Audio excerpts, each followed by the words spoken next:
step into the day with the dawn ringing in my ears. Oh, I tune into my TV show. No better way, I gotta get myself into gear. Let's go. Oh, and I feel good today with my wake up in the morning espresso. I feel good today. It's my feel good breakfast show. Goeiemorgen and welcome to Expresso in SABC3. My name is Carl Wasty, and what a brilliant show we have lined up for you with all the cuisine you need, of course, the lovely, delicious coffee, and not to mention everything you need to get yourself up and going this morning. We've got so many things on the go, as well as matric exams, which is very, very important. Just yesterday, English paper 1, you got through it. I want to say congratulations. Today is a different day though, but just to go through some of the messages that were sent through just from yesterday's English paper 1, I just want to read through a couple of them that we didn't get to just yesterday. So Leonette saying, good morning, Expresso peeps. To all the matriculants, especially my son, Benet, all the best. We're praying for you and with you as you start this final exam. God bless you and enjoy. I love that. Motivation is so important at this time. And then, of course, Chantal Swart saying, good morning, Expresso team. I'm wishing my daughter, Shanae Swart of Paro High School, all of the best today as she starts her NSC journey. I'm super proud of you, my baby.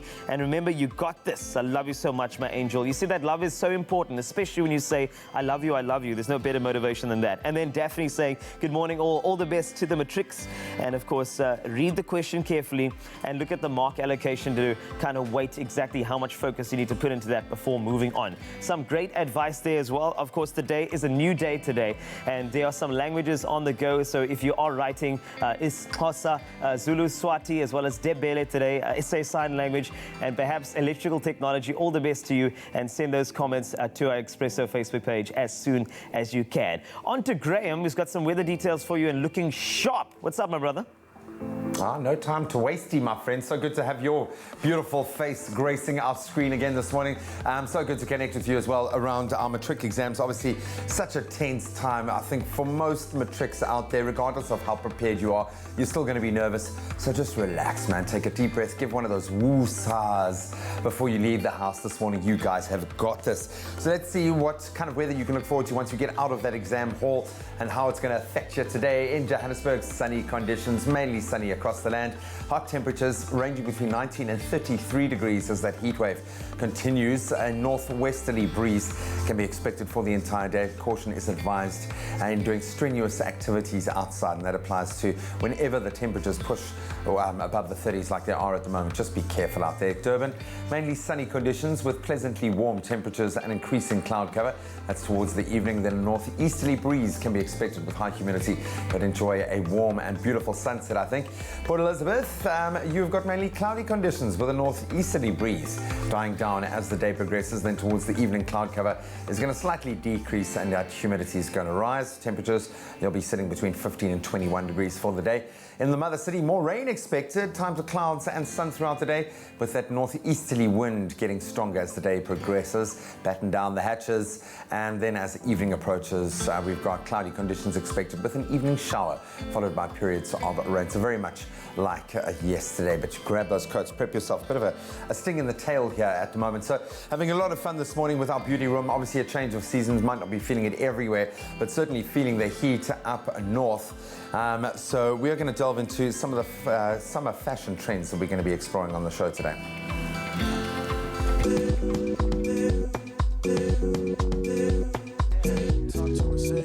All my love is here for you. You don't have to search very far. I will love you 2 times this. 2 times this. I will love you 2 times this. I love it. Setting the tone for summer and putting your best foot forward is the only way to make your mark this summer. And what a way to do it with all the beautiful, just getting a taste of them next to me here, gorgeous sandal styles that we are going to be talking about on the show a little bit later. Of course, our resident stylist, Bronwyn Day, is going to step in to give us the guide, give us the lowdown on what's hot this season. You can see just a few of the various colors and styles we're going to be unpacking in our trendy fashion workshop a little bit later. I'm going to give you some awesome summer hacks when it comes to the beautiful sandal range. And of course, all of that is available right now. You can shop these looks in store, online, or using the Woolworths app. And right now, you can get into the summer mood and enjoy a snippet of just how amazing the summer is going to be at Woolies. And of course, I've dressed up a little bit this morning. We thought we'd go a bit zhuzh. Seldom do I get the opportunity to wear a waistcoat and dress it up, and I really love it. The fit on the suit is awesome. Love the little tuxedo collar, a nice little bespoke element there. Beautiful inlay on the jacket. Paired it just with some funky socks just to have a little bit of fun. But this is my vibe if I was kind of souping it up for an event, and it's very much the event time of the year. Expect a lot of this sort of thing. Something that I can look sharp, feel sharp throughout the day, hit my work with confidence, and then if I needed to, just hit a night on at the time. But loving it.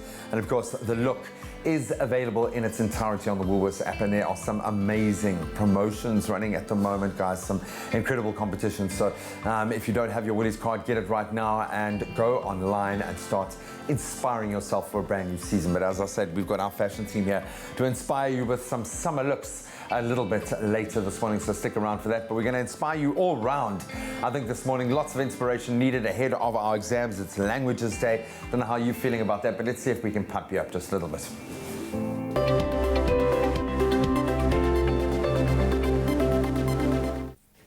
Looking sharp, Graham, with that waisty coat that you're wearing, but it is time for some inspiration. And I know today can be quite a daunting day, given the fact that it's languages and, of course, electrical technology. But this is just something to think about. Remember, when setting a goal, make sure it's a goal that you can actually achieve. And when I say that, make sure that the self-belief is there. Trust yourself, trust the work that you put in, and then move forward. And then consider this particular quote, which is, remember to have fun when completing your goals. The way you'll stay motivated to finish it. So make sure you add fun to whatever you're doing. If you love football, if you love cricket, if you love something that's parallel to your schoolwork, it's always good to make sure that that's a little parallel for you as well when you are hitting the books today. And make sure that you do inspire as many people as you can around you if you are feeling very, very confident about your exam, because maybe somebody needs the message that you have for them. Remember, have some fun today, and all the best with exams.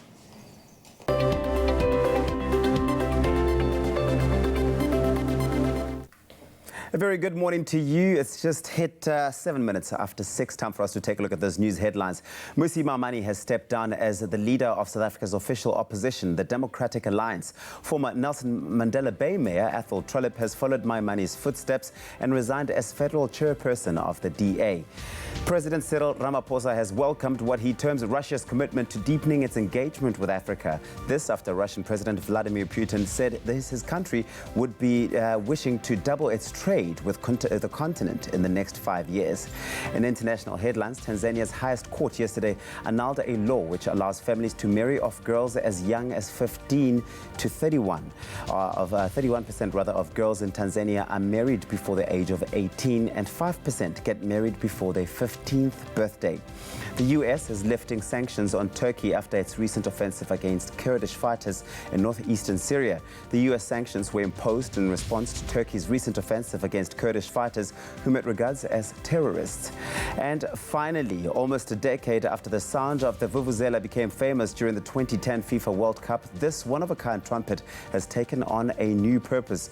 With violence against women rising in South Africa, a group of unemployed men in Soweto have taken it upon themselves to walk women from their homes to nearby transportation hubs and back. Some wake up at 2 a.m. to do so.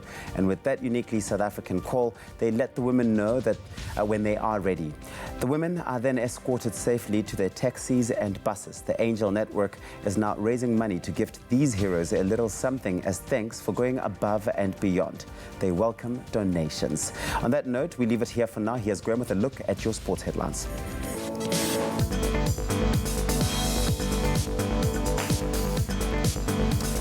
Thanks so much, T-Man. Let's delve in with football first. In our midweek PSL action saw the reigning champions Mamelodi Sundowns leave it late to beat Highlands Park 1-0 at the Lucas Moripa Stadium in Pretoria. The only goal in the match coming from debutant Maurizio Afonso, that very late in the 91st minute.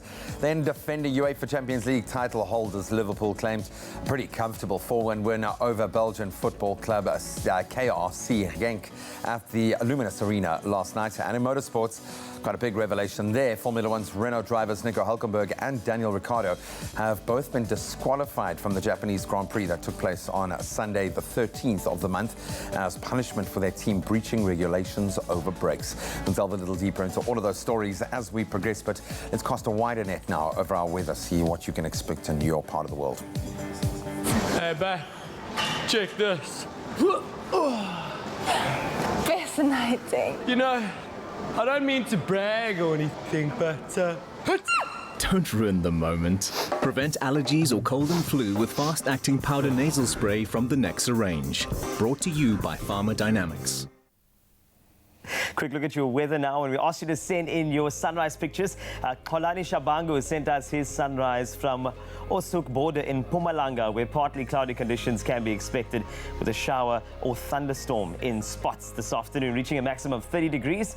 Gary Oakham sent us his sunrise from East London, where times of clouds and sun can be expected with a northeasterly breeze, reaching a maximum of 22 degrees. A couple of showers for Polokwane today, 18 to a high of 33 with scattered thunder showers. Bombela, 19 to a high of 27 with sun and partly clouds.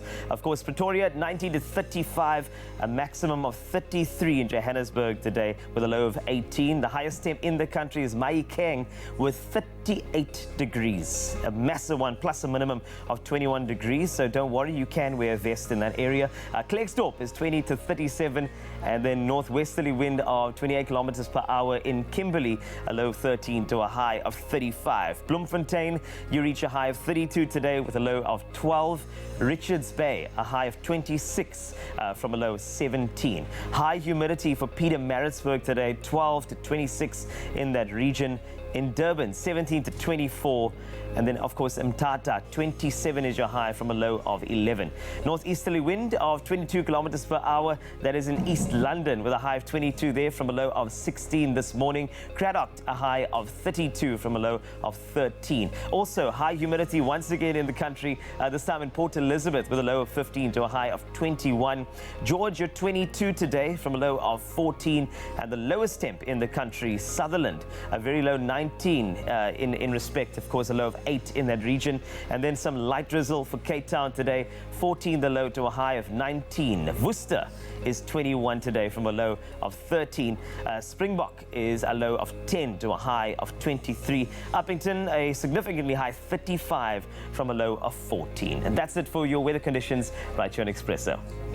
Well, we're getting this, your feel-good breakfast show on the road. And if you watched Presenter Search on 3, the Expresso edition last night on SABC3, you will have seen that the top 5 contestants were put through their paces. They took on one of the toughest challenges ever, where they went off to Eswatini and they had to do a travel log. Tato Wana wa Moshweshwe was one of the top 5 contestants. Yeah. But unfortunately, Tato, the road came to an end for you with Presenter Search last night. But look at you, here you are today, looking like nothing happened last night. Looking also good. Looking so good. So we're going to be catching up with you and chatting about it. How are you doing? How are you feeling this morning, Tato? I think I'm okay now. Are you okay now? Yeah, I was really surrounded by people that showered me with lots of love, and they just showed me it's not the end of the road. It's not. I was this princess. They gave me calls. Yeah, you know, Princess. She probably called you in the middle of the night. But Princess, what are we organizing for Tato this morning? I have a bread muffin, a donut, croissant, and the cakes. Which one you want? You a cake. I'd love to have a muffin, please. Okay. Muffin, yeah. And I'll have a cappuccino. So we're going to be catching up with Tato right here on your Feel Good Breakfast Show. Don't move. We'll see you after this. Only the highest grade Arabica beans. McAfee, great coffee, simple. See you after the break. Only you can make my day.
It's my feel-good breakfast show. Welcome back to it. It is your feel-good breakfast show. Expresso Love here, right here on SABC3. Now, we've been getting to know the top 5 finalists competing on Presenters Search on 3, the Expresso edition. And unfortunately, last night, the journey did come to an end for our 5th eliminated contestant. And this morning, Tata Moshweshwe joins us to reflect on the time that he spent in this grilling competition and all of the challenges and all of the learnings and the curveballs and everything else. Tata, good morning. Thank you. Again. Good morning, man. Can I get a round of applause? A round of applause. Sometimes you kind of have to ask for a round of applause. I mean, both of us are looking at you like, oh, man. Yeah, I can feel that. I can feel it. You've done so well, my friend. You've done so well. Top 5. If you think where this began with the thousands of entrants that flooded through social media to get this far, how are you feeling, dude? Are you sad? Are you happy? Do you feel validated? Where's your head at? Here's the thing with me when it comes to disappointments or rejections. It kind of like takes a while before it actually sinks in, you know. So you're still in denial, is what you say. Well, kind of like was maybe for like 2 hours. Yeah. And around about 3 a.m. and then started hitting me like, hey, it happens. You haven't slept. And also when you see like, no, you can't sleep if you're going through such things. And you know when like people really showering you with lots of love on social media, and you kind of have to relive everything all over again. But I mean, besides everything, I'm so grateful. You know, this is a platform that I know lots of, you know, aspiring presenters actually wish, you know, to sort of have. Man. So I mean, if there's anything that I could do from now here, it's just to ride on the wave. Absolutely. Now, we've seen you go through really all sorts of different challenges, but I'm sure you've learned so much in the process as well, because besides being put through the challenges, that every single day you really are working with really the best crews and the best teams in South African television. What are some of the lessons that you're going to take forward with you moving forward? I think if there's one thing I realize is it's the little things that make or bring about magic on television. You know, things that you don't necessarily really pay attention to. And for me, it has just most of the times been always about caring about my voice, how I look like, you know, but there's just so small things that how you interact with the camera. You need to look at the camera, engage with the audience, you know, small things like that. Bring your how you feel about whatever particular situation that you happen to be put into, you know what I mean? But also one thing is you need to have a contingency plan. Should this not work out, you know what I mean? Let there be a plan B. Know where you're going, because we put our lives on hold for this. So should something happen, then where to now? Well, yeah, it's all part of a journey, of a process. Yes. And what you're talking about there is something, it's one of the major lessons I think all of us as presenters learn at some point, that it's not about you, it's about the people that you're connecting to. And you've done that. You've created that opportunity. If I could, ma'am, ask you to put yourself on the spot here and say, where did it go wrong, do you think, for you? Is there something you could have done differently? Based on the judges' feedback yesterday, my elimination was based on this timing. It's a timing thing, you know. Yes, you have it in you, but timing which kind of like makes it look like this is not the right show, you know, at this moment. So I really would say everything really happens in the time. Tando said something that you need to trust the process and just wait. Your time to shine will come, you know what I mean? So I think I'll just have to reflect on those things and just say maybe really honestly, genuinely, just the time. And yes, with the voiceovers, as you guys did see, it was one of the disadvantages that kind of got me in the bottom too, because my delivery was not that perfect. But yeah, it just takes time, bud. It takes time. It just takes time. So everything is just about time. Oh, you live and you learn. What would you say was the absolute highlight for you of this entire experience? And where can we expect to see Tato Ngwana Moshweshwe? Yeah, man, you better start auditioning again tomorrow. Next week. Today. Now, after this. Definitely will say the insert I did with Bruna Green. There's an insert I did where she was teaching me how to make pasta. Reason because I feel like she's the only person who literally followed me up after we had an interview. You know, she genuinely cared. You know, she would send me texts and messages. I'm rooting for you. I'm just like, what? I thought this was just, you know, like you just go and make insert and you don't really realize the impact that you have. So we connected so much that she invited me to actually go to a place, over some Italian feast. Yes. So I'll be going to Joburg sometime and just to go dine with her. And that's the beauty of this job, is that it's not just TV. We really get to connect with some really amazing real people over the screen. So, but all the best to you, Tati. Well You've done, done such an buddy. incredible job, and you should really clap for yourself. Yeah, we can give him another round of applause. Because you have really done so well. Thank you. Thank you. Man, can't believe it. Only one more week on this journey to find out who will be taking the 2 coveted presenting spots right here on your Feel Good Breakfast show. It's all going down to the wire. You want to share in the exciting process. You can have a front row seat by tuning into Presenter Search on 3, the Expresso edition, every Wednesday, 7:30 p.m. And, of course, the repeat going out Saturday at 1 p.m. right here on SABC 3, where the stage is yours. Own it. Own it. You did. Stick around. We're going to have a bit more fun with Tata. We've got him here, and we're going to use that opportunity to give him the platform that he deserves. PE, stand up. Catch the repeat of Presenter Search on 3, the Expresso edition, Saturday at 1 on SABC 3, as the top 5 take on their second travel challenge in the Kingdom of Eswatini. This is their last chance to win the judges' favor before the grand finale. Who will make the most of their time to shine? Catch Presenter Search on 3, the Expresso edition, Wednesday evenings at 7:30, repeat on Saturdays at 1. The stage is yours. Own it. We go from presenter searches, some music searches as well. If you want to add anything to your playlist this weekend, we've got the perfect playlist for you. Beats Uncovered today features some new tracks from Jeremy Loops as well as Shekinah. Here's Nick Hammond.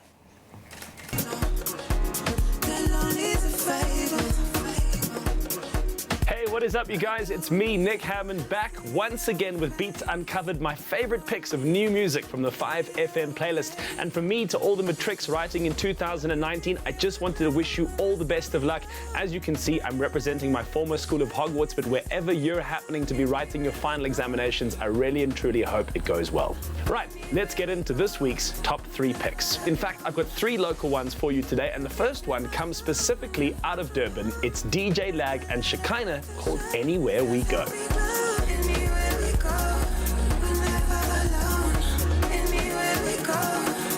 DJ Lag is one of the pioneers of the Klom sound, coming out of Claremont in Durban. He's been doing incredibly well all over the world, including here in South Africa. But I think it's finally time that more mainstream outlets in our own country start realizing just how fantastic he truly is. Shekinah recently came off the back end of an incredibly successful Rose Fest, something that she hosted, organized, and put together all by herself.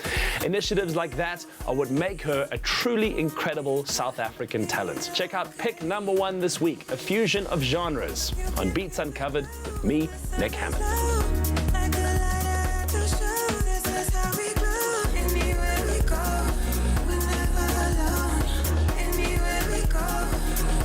The second pick that I've gone for this week is, of course, as promised, also local. It's a track from DJ Slick, KO, and MT called Inja Yap. Back in the day though, I was trying to get in the game, but I ain't played old. Now it's up. DJ Slick, as I'm sure you'll be aware, is a highly successful South African producer and DJ. KO is a pioneer of his own industry, and MT, as you might be well aware, is busy fighting back from an incredibly difficult set of troubles. Hopefully, this is going to be a return for somebody who I think is an incredibly important part of the South African hip-hop landscape. It's new music on the 5FM playlist on Beats Uncovered. I ain't got time for it. Man, I got time for it. Spent a fortune on that Pharaoh, got my Louis and that time for it. On that time for it. My third and final pick, as promised, 3 in a row local this week on Beats Uncovered, is from Jeremy Loops. It's called What Would I Know? It's just a cautionary tale about you. What would I know? I'm sure you might be aware of this, but as I always like to say whenever given the opportunity, Jeremy Loops is a local artist selling out shows all over Europe and the rest of the world. They're going to be in South Africa for a little bit while Jeremy continues to write songs, and I can't say too much about it, but I do think that in the next while we're going to see something incredible coming from the Cape Town-born artist. For now, check out the super cool music video he's released. It's pick number 3 this week on Beats Uncovered. These words kicking up in my head, don't you realize that we're both losing? You hear that sound, you know the game. You talk too much. That's all from me, Nick Hammond, this week. Look after yourself. Have a fantastic rest of your day. Enjoy the rest of Expresso. And I'll see you same time, same place, right here with the hottest music from the 5FM playlist on Beats Uncovered. Take it easy. Cheers. The lives of others, maybe I'm a little like you. how easily we say. Thank you, Mr. Nick Hammond. Beats uncovered great opportunity to see some of the tracks that he reckons are going to make waves. Did you know that we have an SA indoor cricket team? I knew we had a dodgeball team, but indoor cricket, I thought it was kind of like a, sort of a pastime, maybe. It's a national sport. No, it's played at an unbelievable level, certainly in the Masters League. And did you know that our Masters are actually the current world champions? You see, this is why I've been under a rock, and that's why you remove rocks and give you information. Well, they are all here. We've got the Aussies, New Zealand, in fact, a host of nations are here taking part in the Masters World Series happening in Cape Town as we speak. So we're going to introduce you to some of those star players, find out how it's all going down, and it is currently unfolding as we speak. So it's action-packed. Might be a bit of tension. Oh, dynamic tension. It's good though. It's healthy.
It's my feel-good breakfast show.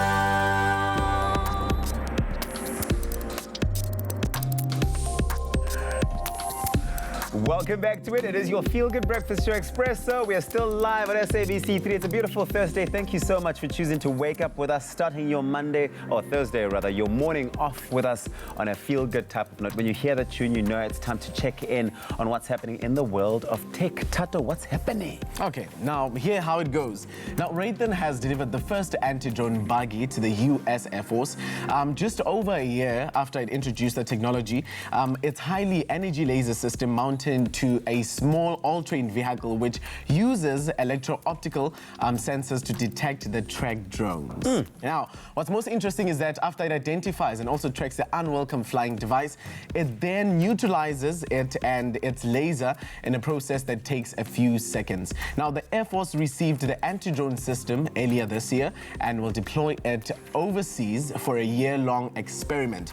Now, it will train operators on how to use the system while also testing how effective it is in the real-world conditions. And then, according to the Raytheon founder, 5 years ago, few people worried about the drone threat, and then now we hear that about treks, or rather the the text in all time. So their customers saw this coming and also asked them to deliver, to develop a ready now counter and the UAS capability.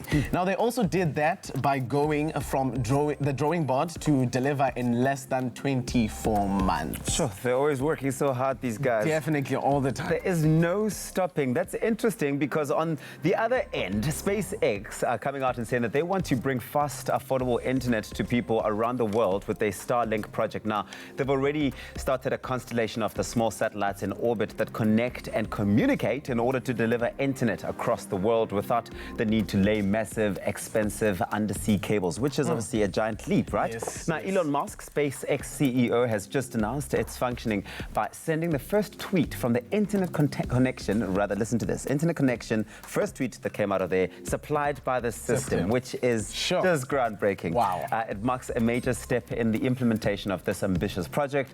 Now, since the Starlink satellites are very small in comparison with usual telecom satellites, SpaceX piggybacks off demand from their customers for launches and stows their satellites alongside, obviously at no additional cost to themselves. So they're doing really well in that regard. But if they get more customer launches in the foreseeable future, they can launch their own satellites quicker than expected, which is what they're hoping for with increased demand from customers. The world is changing. Wow, it really is. And the world is you changing. can obviously see that it's all about the customers. You know, the more they increase, then chances of them really doing it, it's going to be really high. So, I guess that's all we have for Tech News. Yeah, that's it. And tell us what you also think about what we have for you today.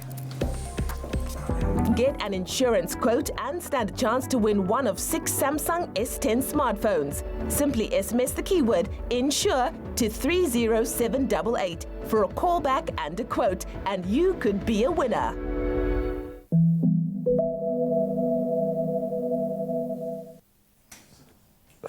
So from tech news, we go to some news of a more technological floating kind, if I can call it that, because after many months at sea, the Greenpeace organization's iconic Arctic Sunrise ship, currently on an Arctic to Antarctic expedition, was just welcomed into the mother city. Nice one, man. I like that. So always on the leading edge of research, awareness, and certainly activism, very proactive about preserving our planet and protecting vulnerable communities who have no voice. We love it. Arctic Sunrise and her crew make quite a formidable team.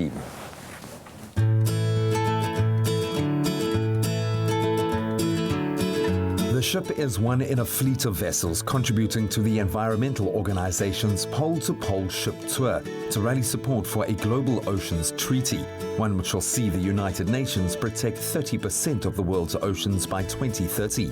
The Pole-to-Pole Protect the Oceans campaign is around capturing and highlighting the rich biodiversity of our marine wildlife, but also just capturing stories of hope around the world. So it's more around documentation and just highlighting the beauty of our oceans, because it's so important for people to know what's in the oceans. You can't protect something you don't know, and we're really hoping that people will have a deeper connection with the oceans as they see their beauty, specifically the high seas, which are often unprotected because we haven't seen what is in there and that beauty. The brilliance of a project like this and work like this is that what it does is it highlights that all coastal communities are in fact affected by the same issues. So the way that this project has brought together communities in Africa specifically is that every single coastal community in Africa is affected by this overfishing and destructive fisheries practices on the high seas, which affects the fish stock in our local waters. One For me, it's a new experience sail here in Africa waters. So for me, it's an amazing experience. I have more than 10 years in Greenpeace, and every time that we go to a different places, you learn a lot about the good things and the bad things that every country have. And for me, coming here is super excited, and I'm very happy. I'm very proud to be part of this team here. The ship's recent stop in Senegal created a platform for political engagement on overfishing and its impact on our local fishing communities. These two stories, these two worlds are bound together by the same issues and by the same fates. Women are very much a part of this chain from when the fish is caught to when it is sold, and women processors specifically, they earn income to support their families through processing this fish. And you find that in South Africa and in Senegal, which has been our other ship stop from Northwest Africa to Southern Africa, and the story is essentially the same. I try to motivate with trying to share my own experience. I have, as I mentioned, more than 10 years sailing in Greenpeace, and we saw a lot of amazing things. And the worst part of the human side, we are all living here. We are all part of the crew of the planet Earth. So always try to motivate as much as I can. The team regularly overcomes stormy conditions, but nothing can dim their resolve. We're hoping that a lot of the research or the work that will come out of it will strengthen the United Nations negotiations process for a global oceans treaty, which really aims to protect 30% of our high seas by the year 2030. And we currently have a petition that's running where we've had over 2 million people sign up and really come behind us and rally, sending a strong voice to the United Nations saying our oceans need to be protected. A lot of our work is funded or supported. It's through people, ordinary citizens, really just identifying with the work that we do, which is assisting us in being activists and being impactful in the spaces that we're working in. As Greenpeace and the Arctic Sunrise highlight destructive fishing practices and fight to protect our oceans and local fishing communities, read about them online and what you can do to help.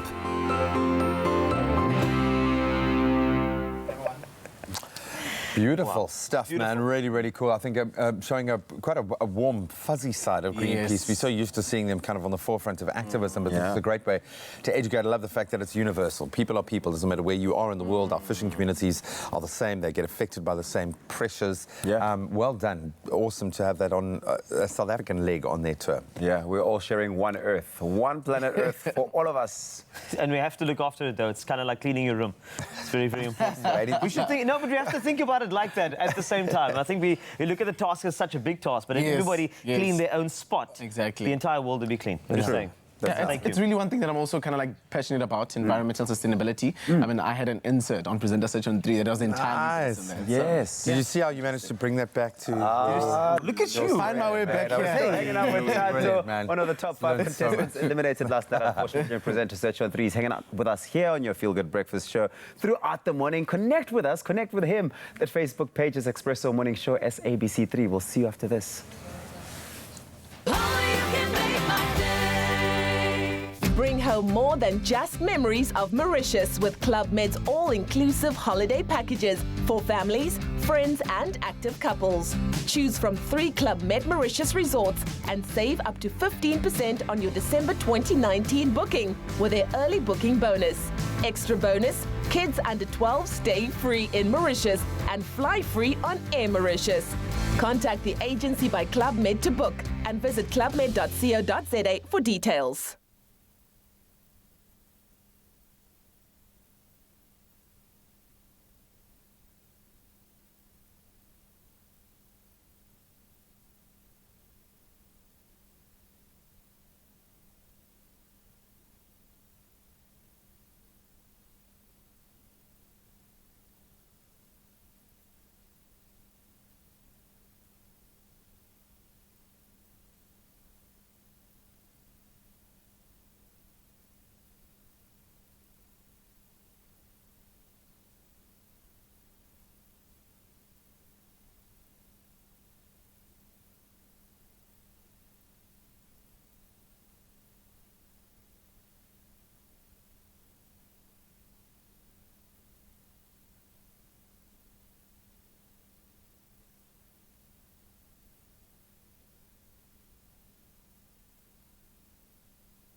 Save big this week with Dion Wired. Live your best life with the Fitbit Versa 2 for $3,999. Work it up with a Dell Inspiron 2-in-1 laptop for $11,999. Get a Samsung 12-kilogram Eco-Bubble washing machine for a squeaky clean $14,999. Impress with a PlayStation 4 and FIFA 20 for only $8,499. And feel the power with a Samsung Note 10 for $18,999. It's my feel-good breakfast show. Welcome back. Thank you so much for tuning in to your Feel Good kickstart to a brand new Thursday. Time to get excited about indoor cricket. Currently, the Masters World Series of indoor cricket is probably the premier international tournament of both men's and women's indoor cricket in the world. The first championship held back in 2001 in Australia. And this year, the competition has made its way to the mother city, with Cape Town hosting its very first Masters at the Montague Action Sports Arena. That kicked off last weekend on the 19th, running up until this Saturday, the 26th of October. The South African Masters ladies, the current world champions, having won the title in Birmingham back in 2016.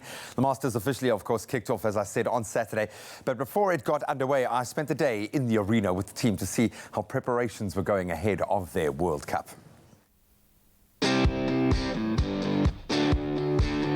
The Indoor Cricket Masters World Series is going down on South African shores for the very first time. Some of the best teams from across the globe have come here for this incredible World Cup, if you will. But they're going to face some pretty stiff opposition, bearing in mind that the South African women's team are the current reigning champions. It's all going down at a buzzing Montague Indoor Sports Arena, where I've landed right in the pound seat and some pretty cool kit to find out exactly what goes into that final prep for a tournament this big and this important. Talita, great to connect with you and the team. What can we expect from Team South Africa? We're very excited, as always, representing your country, the pride that goes with that, the hard work that's gone on the last year, just to be here. Actually walking into the arena first time yesterday, the vibe just changes completely. The girls being here all together now, because we're all from all over the country. We're just going to bring it as we can. What does it feel like stepping into the arena, knowing that these are the teams you're going to be taking on? They're thinking exactly the same. It heightens that level that you know is coming. So what are the core differences between normal cricket and indoor? Ball is quite different, although it does leave the bruise. And then there's allocated scoring areas. The rest of the basics are still the same, the no balls. We do, however, get extra runs for that. And then you still catch a ball directly out of the air. Team South Africa will once again have two teams flying the flag, the ladies over 30s and the ladies over 30 invite team. Some of that core were there when we took top honours at the last Masters World Series. Right from the start, the team actually came together. In the 12th over, when we got our wickets, when we were supposed to get our wickets, it worked. And then we had that feeling of everything was in order. That last ball just called it for us, and we were on par, and we got that. So this is obviously a composite team made up of the best players from across the country. How do you guys build the team and qualify for the tournament? We go through a provincial tournament which comprises of all provinces. And from those provinces, there's selectors that actually have a look at every lady that plays in that tournament. And then they invite those ladies to trials. And from there, those ladies then get selected to progress to an SA side.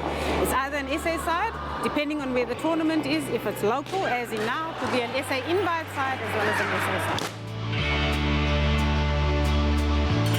We were fortunate enough and honoured enough to win it in 2016, and we plan on retaining that and doing it again. Expectations are high. Of the 12 we had in 2016, 8 of the ladies are playing in both the sides, so there's a wealth of experience. They know what they have to do, and I believe they can do it.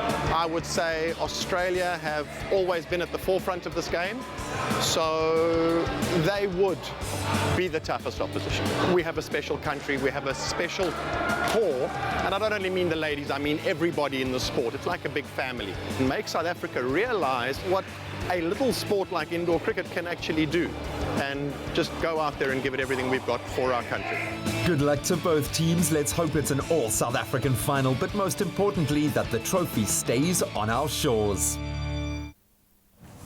Yes, indeed. So teams, some of the best teams in the world, in fact, have travelled to the Mother City from all over the world for the Indoor Cricket Masters World Series. It's a big deal, I now know, and including countries like New Zealand, Australia, England and India, all very proud cricketing nations. Here to chat a bit more about their World Cup, what we can expect from the finals this weekend, who we think is going to be in it.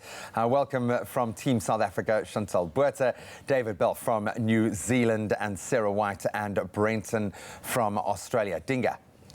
That's me. Dinga. Welcome to it, guys. Welcome. I'm going to try not to be biased here, but I am a little bit. How's it going, Chantal? How are we doing? We're doing all right. We haven't lost a game yet, so our hopes of retaining the title is looking pretty good. How cool is it having it on home shores? It's actually really good. The vibe at the arena is something incredible, and obviously having home support gives us that motivation that we need. I can see you nodding your head there. You're missing the home fans. How's the tournament started for you guys? It started well, actually.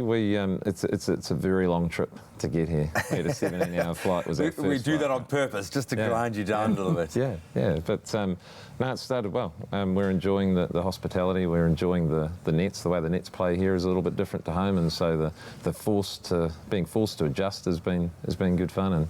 And the tournament's great. You know, Montague Gardens putting on a fantastic tournament for us, and so we're enjoying it, man. It's awesome.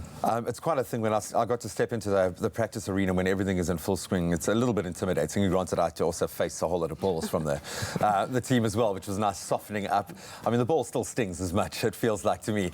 But there is something awesome about having this collaboration. It really is a sense of community. What's it been like for you, Sarah, coming out, reconnecting? I would imagine it's some familiar faces. How's Team Australia feeling? Yeah, really good. I'm originally from New Zealand, so it's great to catch up with some old friends and, well, hopefully still friends. Yeah, so it's been a bit of a change for me. But, yeah, the tournament's been fantastic. The centre's been incredible. So, yeah, we're having a great time so far. You guys are acting like this is like a fun thing, that everyone's all mates here, but I mean, surely these are some of the fiercest rivalries we know about in rugby and in cricket. There is a very healthy rivalry between Australia and New Zealand, especially. Does that apply to indoor? Yeah, definitely. I think they're usually two of the nations, and the South Africans, they're usually the three top nations. So depending on who turns up on the day, we don't really know the mix of the finals. So, yeah, we've all got a great rivalry. We're very fierce competitors on the court, but when we get off the court, we're all very good friends. So it's great. And I think it's probably an unforgiving format of sport to play. It happens so fast, and especially at this level, it really is intense. You need that kind of to take the edge off. Let's talk to Turkey. Who's going to be in that final? How are you guys feeling? Who are you playing next? We've got New Zealand this morning. But yeah, that's why we put you together on purpose, just to... Our invited team is actually looking pretty strong, so we're hoping for an all-South African final. Yeah, no, say it. Say it. If you want to get it off your chest, just say it. I mean, the joy of it is, do all of you guys have two teams here at the final? No, just the one. Oh, I'm sorry. It's usually just the host country. So sorry about that.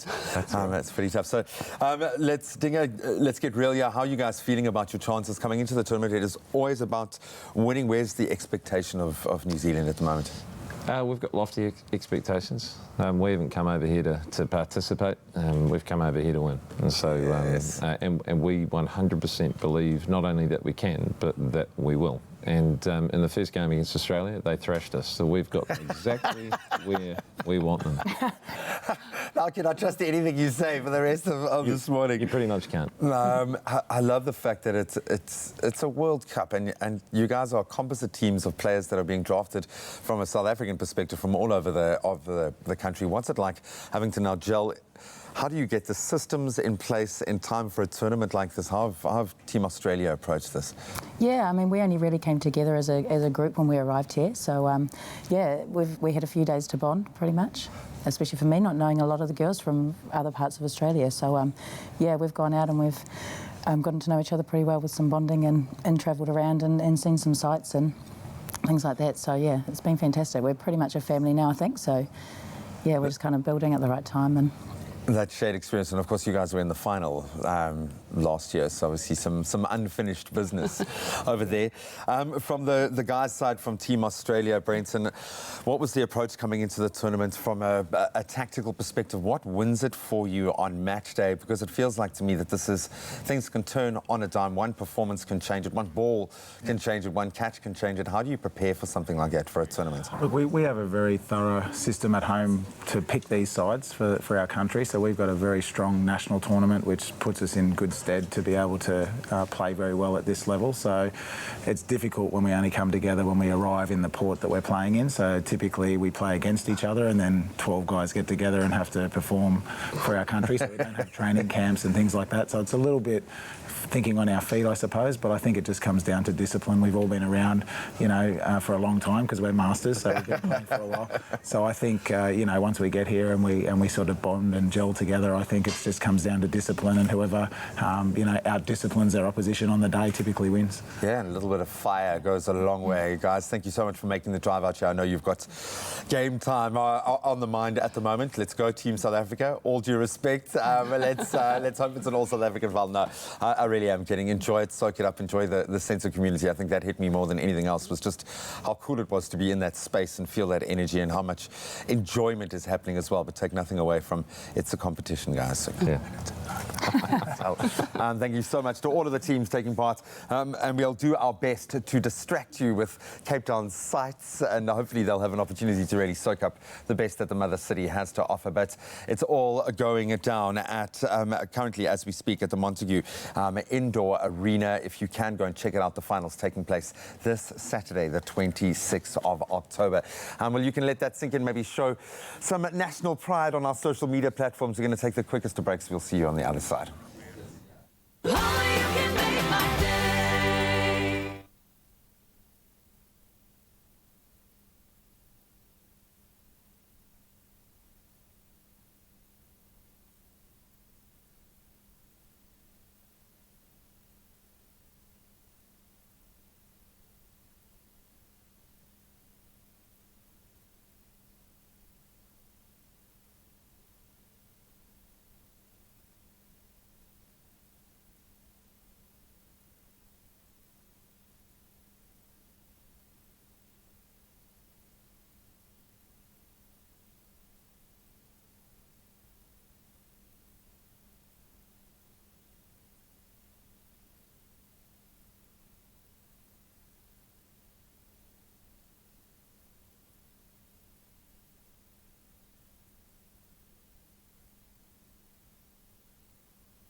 It's my feel-good breakfast show. Happy birthday, a very happy birthday to you. Welcome back to your Feel Good Breakfast Show. Expresso here on SABC3. It's time to celebrate your birthday. And we're still joined by this legend over here. And the thing is, Rutherman, I was rooting for you in Presenter Search on 3. Oh, man. And I think that now we just need to celebrate together now with a couple of birthdays, though. We'll start off with our first one. Kick us off, man. Let's go. Okay, it's that time, obviously, where you send us your birthdays, and then we want to know from you what you're saying. First up, we have Aviwe Makati, who says, happy 15th birthday to my baby girl, Aviwe Makati. May God bless you with so many more years. We love you. And from our cousin Shomla, all the way in East London. And then we have Kwezi, who says, happy first birthday to my little star, Kwezi. Be bright and follow your name. We love you. Curie from Magazi. Love it. All right, let's go to Bradley Fontaine. Happy 31st birthday to Bradley. May the Almighty bless you abundantly. From your youngest brother, Faiz Fontaine, and nephew, Fakir. Have yourself a fantastic day. Also, to Carla, happy 3rd birthday to a little miracle. Carla, may you be blessed with many more princess. Mummy and Daddy love you very, very much. Very sweet stuff. Happy 24th birthday to Jereniquim. May you stay strong and caring and a loving guy as you are. The Abrams family loves you so much.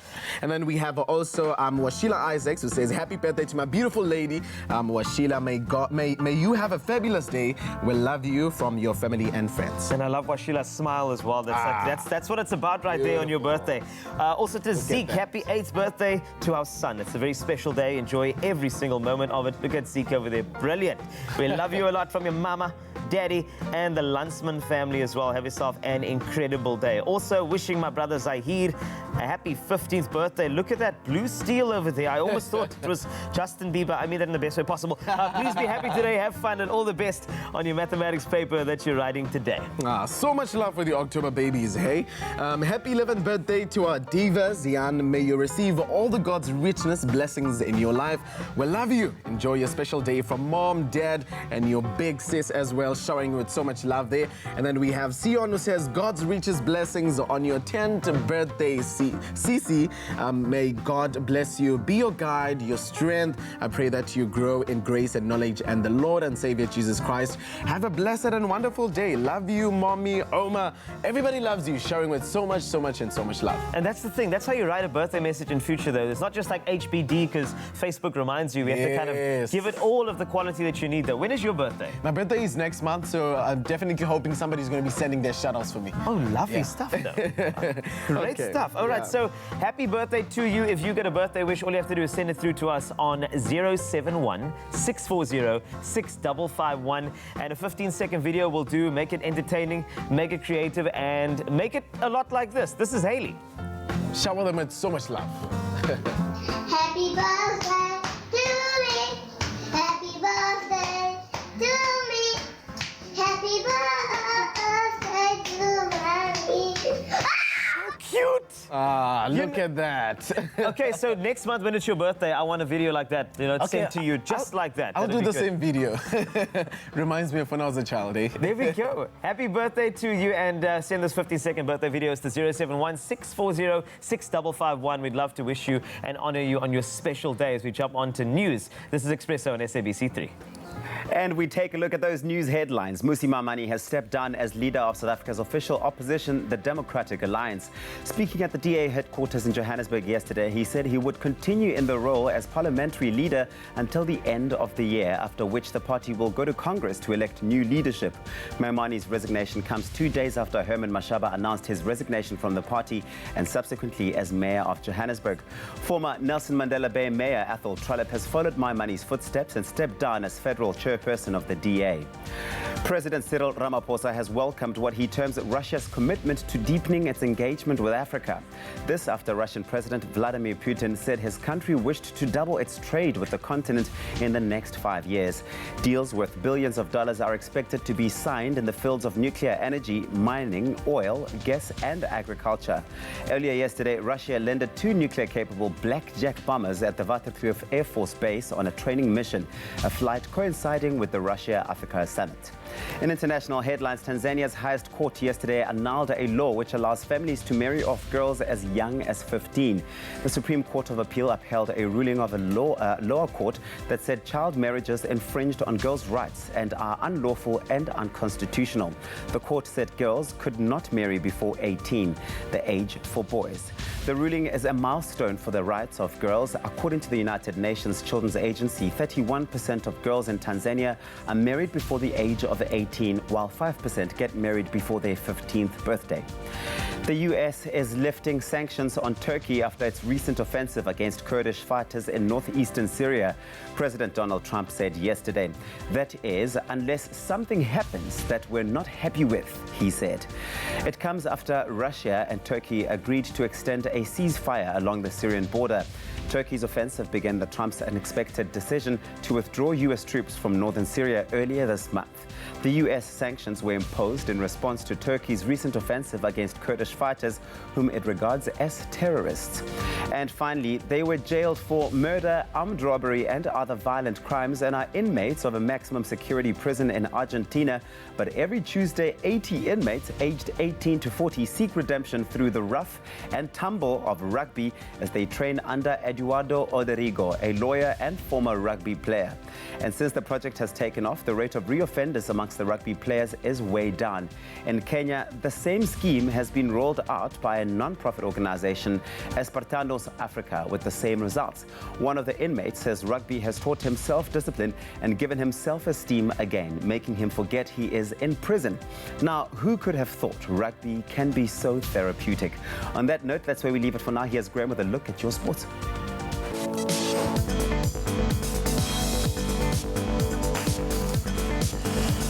No rugby news yet to report on, but we delve into our football first. Our midweek PSL action saw the reigning champions Mamelodi Sundowns leave it pretty late to beat Highlands Park 1-0 at the Lucas Moripe Stadium in Pretoria. The only goal in the match coming from debutant Maurizio Afonso in the 91st minute. So Sundowns are currently second on the log behind tabletop Kaizer Chiefs. Highlands Park dropping down to 6th after suffering their second loss. Still riding high. Then the Saturday, of course, Highlands Park will take on Chippa United. Biggest match of the weekend will see the Brazilians up against Amakosi at Loftus for a top-of-the-table clash in Pretoria. Then we move now onto the bigger footballing stage. The defending UEFA Champions League title holders Liverpool claimed a pretty comfortable 4-1 win over Belgian football club KRC Genk at the Luminous Arena last night. So midfielder Alex Oxlade-Chamberlain opening the scoring as early as the second minute for the Reds and added another in the 57th minute. Star forwards Mohamed Salah back from injury and Sadio Mane then added 2 more goals to make it 4 for Liverpool, with against Stephen O'Day pulling one back for his team 2 minutes from a time. Then some interesting news to report back on from the Formula One front. Formula One's Renault drivers Nico Hülkenberg and Daniel Ricciardo have been disqualified from the Japanese Grand Prix that took place on Sunday the 13th of October as punishment for their team breaching regulations over brakes. So Ricciardo was 6th and Hülkenberg finished 10th at the Suzuka International Racecourse. The team will now lose the 9 points accumulated by Ricciardo in the race. That's where we leave our sport for now.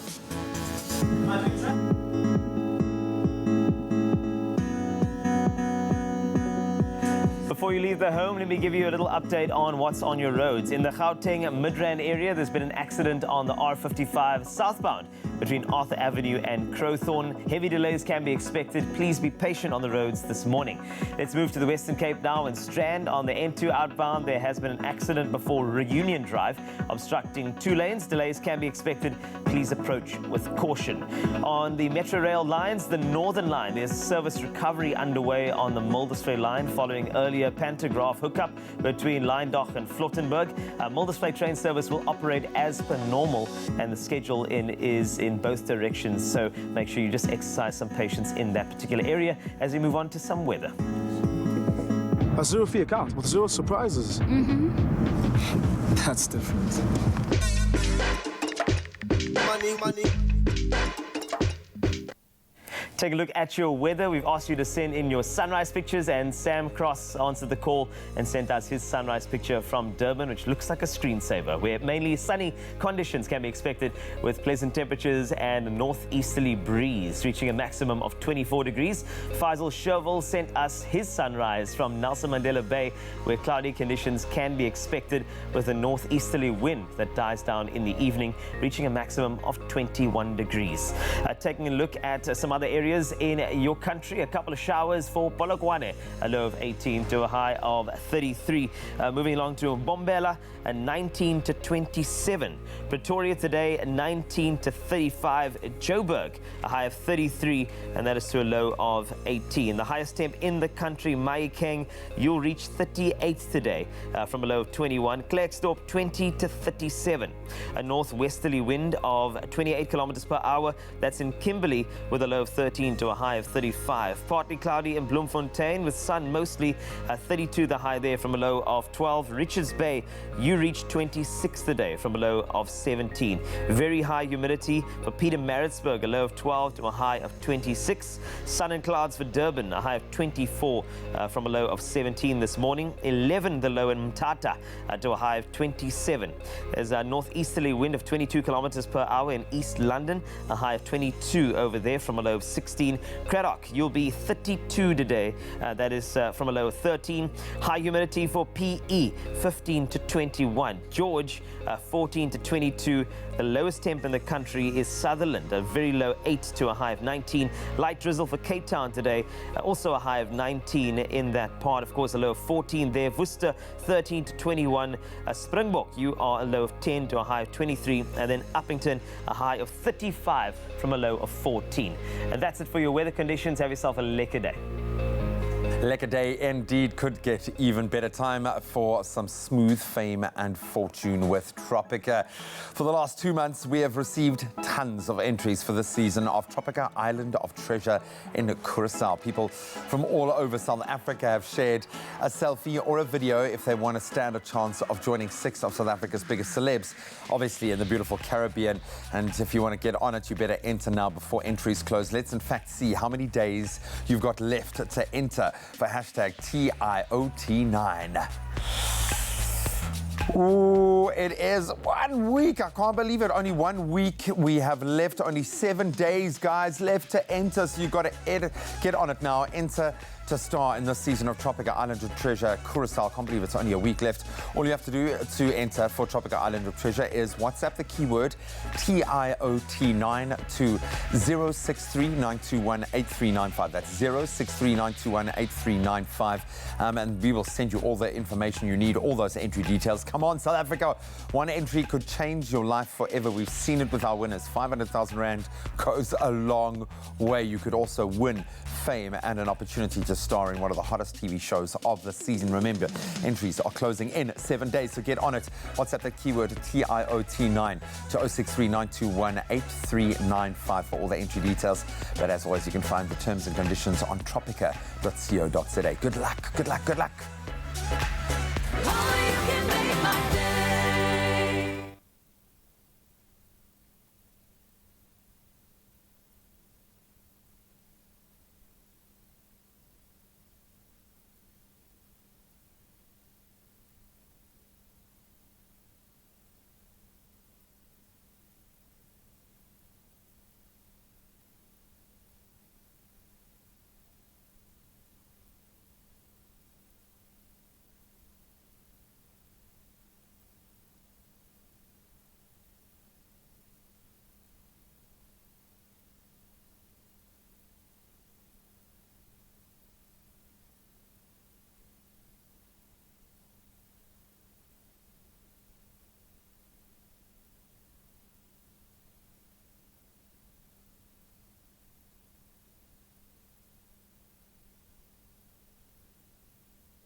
It's my feel-good breakfast show.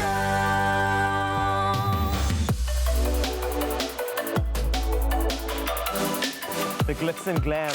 And of course, Mzansi Wood is what we're doing right now. Some local entertainment news with our official reporter, Tubby. So he knows everything about everybody, given the fact that most people, most celebrities follow this man. So he'll know exactly what the news is first on Expresso. He hasn't lied. He hasn't told a lie. Well, messages of congratulations have been pouring in for local rapper AKA, who can officially say that he is a diamond-selling recording artist. Multiple of his singles from various albums reaching diamond and platinum status. Now, one of the people who've shown their pride for AKA is his mother, Lynn Forbes, who is one of his biggest fans. She shared a video to Twitter that shows her son alongside his girlfriend, DJ Zinhle, being handed an impressive-looking diamond and platinum plaque, right? The achievement is particularly noteworthy as it makes AKA the first hip-hop artist of his generation to receive multi-diamond certification status in this country. Can you cope with that? Wow. Now, it definitely says a lot about the fandom that they will spend their hard-earned cash to legally obtain his music. Fans have been, congratulating Super Mega's feat by sending messages of appreciation using the hashtag AKA Diamond on social media, which went on to trend yesterday. Now, back in May, when his album Touch My Blood went double platinum, he tweeted, "I don't mean to be ungrateful, man, but TMB just went went double platinum, and I don't really even give a proper about it. That's messed up. He seems to have done, he seems to have totally done an about turn, however, as when he shared the exciting news, his caption read, "Thank you. I am beyond blessed to receive this amount of love and appreciation. Wow. I don't actually have the words to explain how it feels." Obviously, he doesn't sound like that. I was about to ask him if I thought AK was a politician now. I just switch it up, man. But I think That's another impersonation of it. Yeah, just like, that says we've never heard it before. But guys, this is big. Congratulations to AKA on this absolutely wonderful achievement. What do you guys think? I really love it when it's less drama and more about the music and the achievements. You know, let your success speak for you, because in most of the times we've seen how they tend to be very vocal when it comes to their personal life. So seeing this, and he's actually been trending for a couple of, almost a whole day yesterday. Yes, and it's good. I mean, he deserves it as well. The man puts in a lot of sort of effort into his craft as well, and I think that, I know he may seem arrogant at times when he's doing his thing, but at times he is a hard worker. At least once a week. He is arrogant once a week, but he works most of the time. And I think what's great and very enduring is the fact that Auntie Lynn came through with the video as well, because I mean that's also very, very special. The fact that he keeps his family close. He's got that track with Youngster, that he came back to his sort of original place, Western Cape. So there's something really great about the roots of this man, and I think that AKA Diamond is a worthy trend, and I think he's worked very hard for it, you know? I think it's an incredible thing that speaks to just how well South African music is doing. We're not just jamming to these gems on the dance floor when we head out, we actually are consuming and buying the music and really keeping the industry right at the top. But listen, we are still hanging out with Tato Ngwana wa Moshweshwe, who of course was one of our top 5 contestants on Presenter Search on 3. It all went down last night. You got to see him obviously exit the show, but of course it's not the end of Tato. He's still hanging out with us. Definitely not. But take a look at this. It's your time to shine with Orbit Gum and Presenter Search on 3, the Expresso edition. Follow the journey as the top contestants work through weeks of grueling challenges, fighting for one of 2 presenter spots on Expresso, all to be decided in a nail-biting finale. It's your time to shine with Presenter Search on 3, the Expresso edition. Wednesday evenings at 7:30, repeat Saturdays at 1, only on SABC 3. That's it, every single Wednesday, 7:30, and repeats on Saturdays at 1 p.m. Now, it may be the end of the road for Tato Moshweshwe on Presenter Search on the Expresso edition, but we know that his career in television is certainly far from over. He's a presenter. It's only just begun. Only just begun. I had to take it to a bit of a high pitch there. No, but he is a presenter on Boys Night on Port Elizabeth's local TV station, Bay TV. And right now, we're being joined by Tato and the show's producer, Masi Songwiki, to share more with us. Give them a warm Expresso welcome. Share the Bay in the house. I'm representing, man, and that's this whole tournament's been about that for you. Representing, man. You've been representing your hometown. Masi, I'm going to ask you, what has the support been like for him when this journey started and now having done so incredibly well? You know, the support for Tato in the actual whole of Eastern Cape has been quite huge, because he's not just doing anything for himself only, but the whole province itself. Like, you know, when you see someone actually excelling and going so far in a competition, you will not want to not back them. So everybody has been behind Tato, tweeting, posters all over Varsity as well. Oh, cool, he's been one of the local celebrities now. Everybody knows him whenever he's walking around. They actually people are taking selfies on campus, by the way. Is that the best part? That's the best. You made it, man. No, he made on it. campus, you made it. He made us real proud in Port Elizabeth. But Bay TV must be so incredibly proud, because it speaks to the type of quality of presenter that you guys house within the channel. But tell us more about the channel and who you guys speak to and who watches this channel and how Tato connects with these people. Well, Bay TV is our community TV station. While it's mainly focusing on the Eastern Cape and showcasing more of the stuff that we actually are doing in the Eastern Cape. Because, you know, everybody wants to go out and go to Johannesburg, Cape Town, Durban, and we're not really supporting what we're doing in the Eastern Cape itself. So we're out there to actually showcase what talent we've got in terms of musicians, artists, you know, your presenters that we found, such as Tato, who are from the Eastern Cape. So we're all about actually promoting our very great, you know, province that we've got. And the way that Tato resonates with them is that, you know, the fact that he's from the actual Eastern Cape. He understands the whole culture as well, and the aspirations and dreams that everyone else in the Eastern Cape would like to have for themselves. So Bay TV has been that platform that actually allows people such as Tato. Yeah, just say it, man. You were there. You were there. Yeah, man. You are the reason. Dude, how excited are you to get back into that natural life cycle of the Bay TV job with what you've learned now, going through this kind of trial by fire, being put through the pressure cooker? What lessons are you going to carry across? I'm very excited, honestly. And you know what Masi said? What did Masi say? Masi said he hopes I don't win presenter search because he won't be able to do anything without me. So you must be happy sitting right here knowing. I know you're not. I know you're not. You can't say that. But I mean, I must say, I think I've learned quite a lot of things, you know, on a very larger scale. I got to see how, you know, the TV on a larger scale is made, you know, and going back, it would be a thing of just sharing some of my experiences with my colleagues, my co-presenters, to be like, hey, this is how they do things. This is how Uncle Graham does things, you know, and I always see it work. So I think I've got so much to share. I just cannot wait to go back and be like, guys, we have some suggestions. What do you think about this, you know? So I'm really excited about it, and yeah, man, so we can only look forward to the best from now. How do we support you guys? Where do we see you? How do we connect with you, stay connected? We are available on the channel 260 on DSTV. That's where you'll find the Bay TV channel, as well as on Facebook page, where you'll find everything there and about shows and everything like that. So guys, please do tune in and actually support what the Eastern Cape has in store for you. And take selfies. When you bump into them, take selfies with them. Well, you guys have such an incredible story to tell, and Tato, your experience on Presenter Search on 3, I'm sure, has inspired so many young people out in the Eastern Cape, and I know that this is not the end. We're going to be continuing to see so much of you. Well done, and that is Tato and Masi. You can catch them on Bay TV now, which is bay-tv.co.za. So, Bay TV, straight to your TV, coming up very soon, because we have 1 million plus one, an incredible campaign, and there's one man that is really at the helm of that, and that is, of course, Graham, the biggest heart in the entire world. And this is obviously teaming up with Rise Against Hunger. We chat to the great and generous venue, as well as the recipient of these meal packings that will be happening for this weekend. And if you want some more details as to how you can get involved, I suggest you stay right there. Well done. There's nothing smoother than winning when you buy Tropica. To enter for Tropica Island of Treasure Curacao, buy any size and your favorite flavor of Tropica in fresh or long life. Find the unique code behind the label or the sticker. Then follow the entry details on the pack and you could win daily prizes of airtime, cash, LG Q60 smartphones, 55-inch LG UHD smart artificial intelligence digital TVs, steam dishwashers, Caribbean tan hampers, or guest watches. That's more than 100,000 prizes.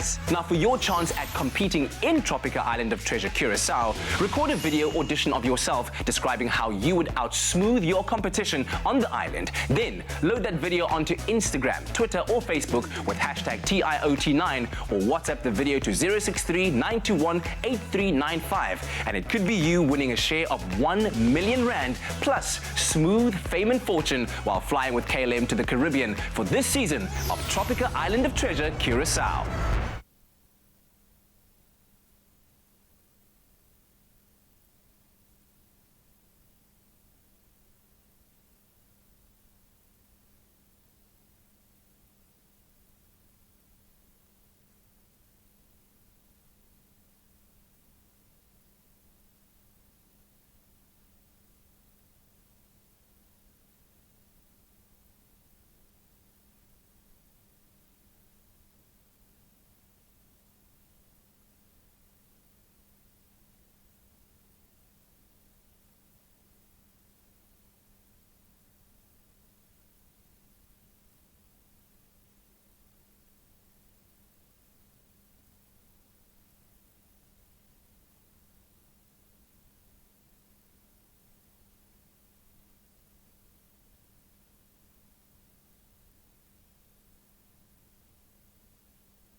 It's my feel-good breakfast show. Welcome back. You're live with Expresso. Thank you so much for tuning in. It's been an inspirational day, so let's continue on that trend right now. But get real for a moment here. Every day, informal creches across the country are taking in thousands of our nation's young children because their families simply can't afford to look after them or especially feed them. They then become the backbone of their early childhood development, and despite a massive lack in resources, are able to do that. And it's these caregivers that we are aiming to support with our hashtag 1 million plus one meal campaign in partnership with Rise Against Hunger. Now united by a common cause, I think we thought we'd introduce two role players to each other.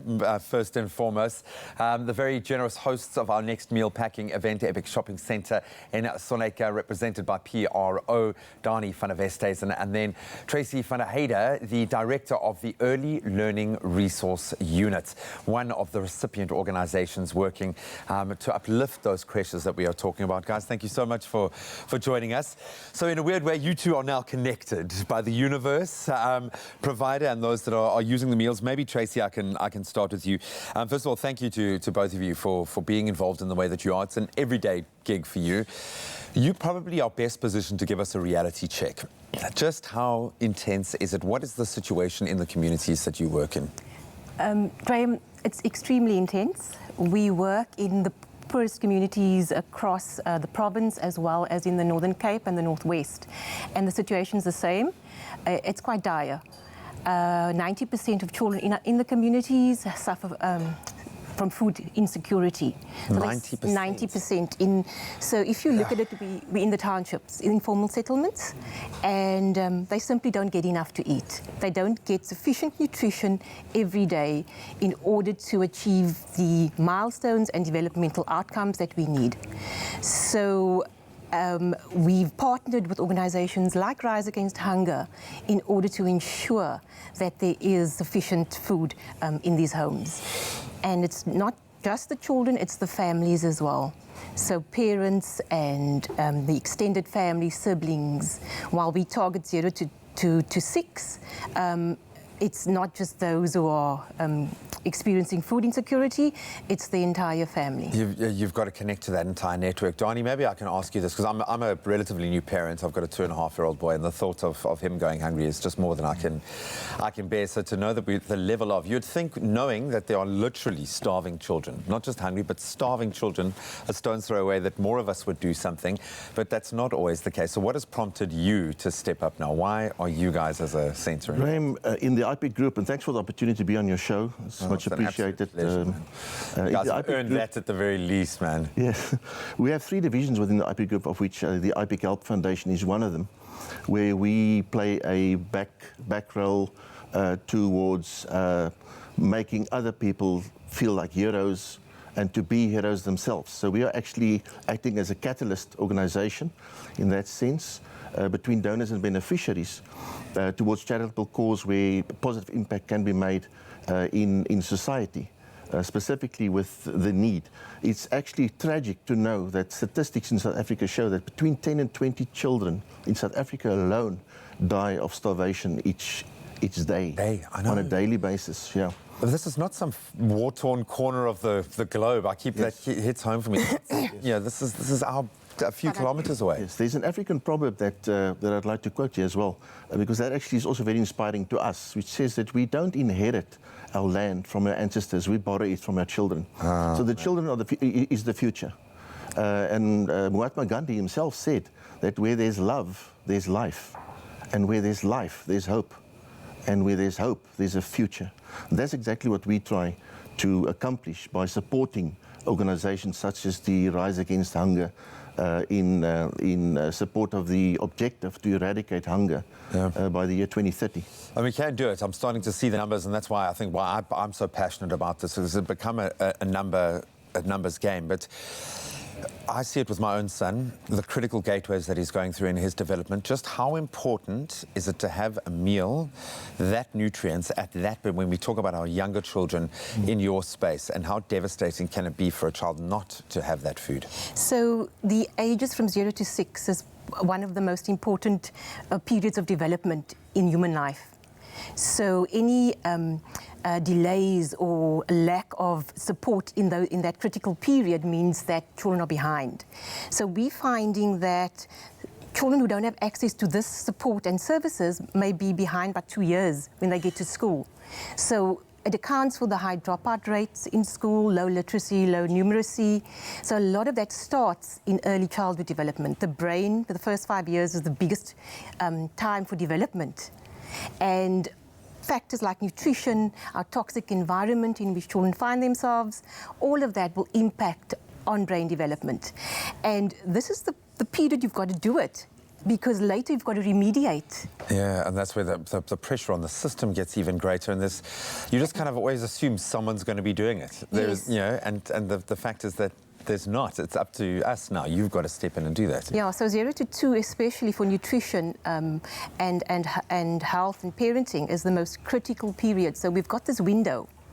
And unless we use it, future generations are lost. It's going to suffer. Donnie, I've got to ask you, because ultimately by this time next year, around World Hunger Day, we want every centre to rally to the challenge. Yes. What have you got to say to possibly your competitors out there, other centres, about the way that, because you guys clearly have an ethos in the way that you do? Yeah, we have 8 shopping centres in total within the IPIC group, and we are privileged on Saturday to put IPIC Shopping Centre Sonneke on the spot. To provide for 20 meals that they're going to pack from 9 o'clock. We've mobilised the community as well as best we could. The outcome has been enormous. I'm very surprised and very thankful for that as well. We even mobilised schools to come on board, to come help us pack these meals to serve about 600 kids for a year. Yeah, I'd actually like to say as well that to other corporates out there, we have a social responsibility to come on board and to make a difference in someone else's life. And what better to do than to make a difference in a child's life in South Africa today? Oh, completely, absolutely love that. I wish I had more time with both of you, but you will feel the love at Sonneke. It's going to be an amazing day. Tracy, thank you so much for the work that you do every day. I'm glad this connection has been made, and we are well on our way. Of course, this coming weekend, we're going to take our total tally in our campaign thus far to 140,000 with the meals that we add at Sonneke. You can just rock up and come and join the fun, share a little bit of love, or you can sign up at Rise Against Hunger. That's rahafrica.org and follow the events tab. It's easy enough. And as an added benefit, to add to what Donnie was saying, we're going to throw into the mix there the school with the most learners at any of our packing events. They can come and join us live on Expresso to pack the last 5,000 meals that we're doing this year, and get a bit of time to shine, because you really do deserve it. But we look forward to seeing you on Saturday. That's this Saturday, the 26th, at IPIC Sonneke, where it's going to be, I think, just a day of love and generosity. So thank you so much to both of you for coming through. Really appreciate it. Thank you, Graham. It's just hit 7:30. Time for those news headlines. Mmusi Maimane has stepped down as leader of South Africa's official opposition, the Democratic Alliance. Former Nelson Mandela Bay Mayor Athol Trollip has followed Maimane's footsteps and resigned as federal chairperson of the DA. President Cyril Ramaphosa has welcomed what he terms Russia's commitment to deepening its engagement with Africa. This after Russian President Vladimir Putin said his country wished to double its trade with the continent in the next 5 years. In international headlines, Tanzania's highest court yesterday annulled a law which allows families to marry off girls as young as 15. 31% of girls in Tanzania are married before the age of 18, and 5% get married before their 15th birthday. The US is lifting sanctions on Turkey after its recent offensive against Kurdish fighters in northeastern Syria. The US sanctions were imposed in response to Turkey's recent offensive against Kurdish fighters, whom it regards as terrorists. And finally, almost a decade after the sound of the vuvuzela became famous during the 2010 FIFA World Cup, this one-of-a-kind trumpet has taken on a new purpose. With violence against women rising in South Africa, a group of unemployed men in Soweto have taken it upon themselves to walk women from their homes to nearby transportation hubs and back. Some wake up at 2 a.m. to do so, and with that uniquely South African call, they let the women know when they are ready.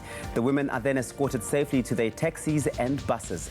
The Angel Network is now raising money to gift these heroes a little something as thanks for going above and beyond.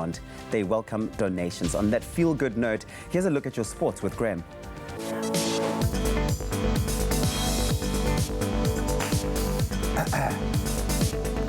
So our midweek PSL action last night saw the reigning champions Mamelodi Sundowns leave it late to beat Highlands Park 1-0 at the Lucas Samaripe Stadium in Pretoria. The only goal in the match coming from debutant Maurizio Afonso as late as the 91st minute. Staying with the beautiful game, the defending UEFA Champions League title holders Liverpool came to comfortable 4-1 win over Belgian football club KRC Genk at the Luminous Arena last night. And in motorsports, quite a big one, Formula One's Renault drivers Nico Hülkenberg and Daniel Ricciardo have both been disqualified from the Japanese Grand Prix that took place on Sunday the 13th of this month. That as punishment for their team breaching regulation over brakes. We'll expand on those stories one more time on the top of the hour.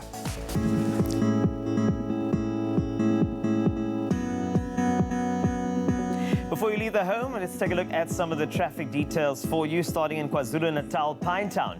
There has been an accident on the M13 eastbound before St. John's on-ramp. The vehicle is overturned and the emergency lane is obstructed. Delays can be expected. Please exercise caution and patience in that area. On to Gauteng in Midrand on Dale Road westbound. There's congestion between Rainbow Road and Pretoria Main Road. The average travelling speed is currently 15 kilometers per hour with delays of up to 15 minutes. Metrorail's Central Line, there's an extended travel time of 40 to 50 minutes on the Central Line due to current infrastructure conditions and sets out of service at the moment. That's it for your traffic for now. Let's take a look at your weather.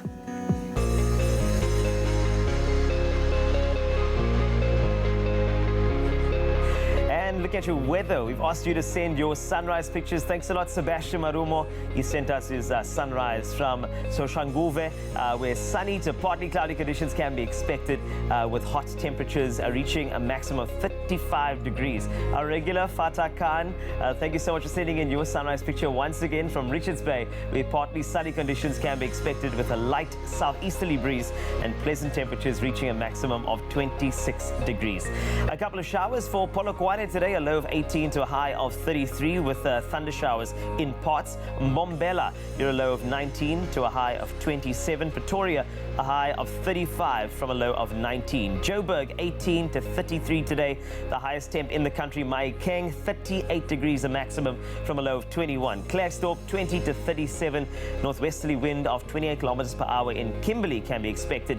A low of 13 to a high of 35. Bloemfontein, 12 to 32 today. Richards Bay, 17 to 26. High humidity for Pietermaritzburg, 12 to 26. Durban, your high is 24 from a low of 17. 27 your high in Mthatha from a low of 11. Northeasterly winds can be expected of 22 kilometers per hour in East London, 16 to 22. Craddock, 13 to 32 today. High humidity for Port Elizabeth, 21 the high from a low of 15. 22 the high in George from a low of 14. The lowest temperature in the country today is Sutherland, a low of 8 to a high of just 19. Light drizzle for Cape Town, 14 to 19. Worcester, 13 to 21 today. Springbok, a low of 10 to a high of 23 and a high of 35 in Uppington from a low of 14. That's it for your weather on Expresso. Well, not every day you have an opportunity to catch up with Ryk Neertling in the house. We love you, dudes. Of course, I'm going to be chatting to you about the Pink Polo, a massively important event on your calendar for a number of reasons. But how are you doing, dude? It feels like it's been too long. Have we had you in the new studio? No, this is my first time here. What do you think of it? Hey? I really like it. Yeah? Yeah? Very nice. I was so used to going there to see points, and but then I was a little bit worried, but it didn't take me too long, and it's very nice to be here. It's always nice to be here. You know, so early in the morning, you guys have so much energy, and it's a great way to start my day. So I look forward to coming to thanks visit for you. saying that. You've got me really Thanks for excited saying because that. one of my best events that I absolutely look forward to on the social calendar has to be the Pink Polo. It's back. It's happening on the 9th of November. I'm stressed. I haven't got an outfit, but we'll talk all about it and what the cause is this year and what your focus is going to be. Ryk is in the house, ladies and gents. We'll see you after this. Feeling lucky? You could win one of 3 epic prizes every Friday courtesy of Dion Wired. That includes an Xbox One S, a Samsung Note 10 and an iPhone 11. SMS the keyword Dion Wired, your name and email address to 33728 to win. Plus, when you SMS in, you are entered into a grand prize draw to win a trolley dash in a Dion Wired worth 100,000 Rand. Winning has never been so easy.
It's my feel-good breakfast show. Nice try. Welcome back. You're live with Expresso. Thank you so much for tuning in. It's been a blast so far. It's only going to get better. One of our favorites is here. It's that time of the year again. Yes, it's rolled around. The premium summer event, certainly of Cape Town's calendar. The Pink Polo is back. Many, many famous and important and awesome people. They've lent their voices to this polo with a purpose. Let's take a look. My mom was diagnosed this year in March. My grandfather. My mom got pancreatic cancer. My cousin was affected with breast cancer. So I was diagnosed at 27. I was diagnosed in 2018. What if we could have detected that much sooner? Breast cancer is the most common cancer in women of all races. And 1 in 27 South African women is at risk. Get yourself checked. Early detection is the key to the treatment of breast cancer. We need to make it a priority. Stop making excuses. The Pink Polo to me means people coming together, sharing stories of survival, stories of hope, stories of purpose. Pink Polo is not just an event, it's a movement. To play a part in such an incredible event is a huge honor. However, men are also affected by breast cancer. Everybody is in some way affected and connected. Another pretty famous face has thrown his weight behind this amazing cause, and he joins us here today to share a little bit of his perspective, his motivation. Please give a very warm Expresso welcome to the marketing director of Valdivia State, the hosting partner for Pink Polo, Mr. Ryk Nettler. Ryk. I always feel like I should be giving you a list of titles when I introduce you, but this is the hat that you are wearing at the moment. Yeah. Great to have you here. Great to have you in our new studio space. This is, I know something. When I hear you talk about it, I can see how much it means to you, because this is important business. It goes far beyond just being a great gig and a great time to connect with old friends. But 10 years now, Valdivia has been involved. Why the continued support? Why is this such an important thing for you guys? I think, you know, just saw there on the video clip, everybody has been affected in some way. Shame, you know, you on the ploy there, who always used to play in the polo. He passed away about 2 weeks ago. So what? 2 weeks? So yeah, so you know, he was very ill, and I think we all miss him, and I think, you know, polo in South Africa is also really misses him. And you know, personally, my sister has had cancer for more than 2 decades, so it's something that's also very close to.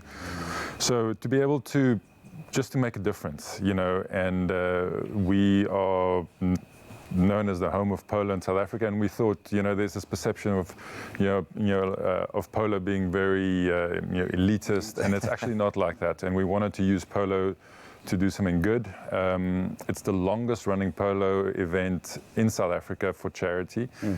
This year it will be 10 years. We've got a new sponsor on board. We've got Biomedical Emporium. So we're very excited about that. And to be able to raise money to work with you guys, to be able to make a difference, that's really what it's all about at the end of the day.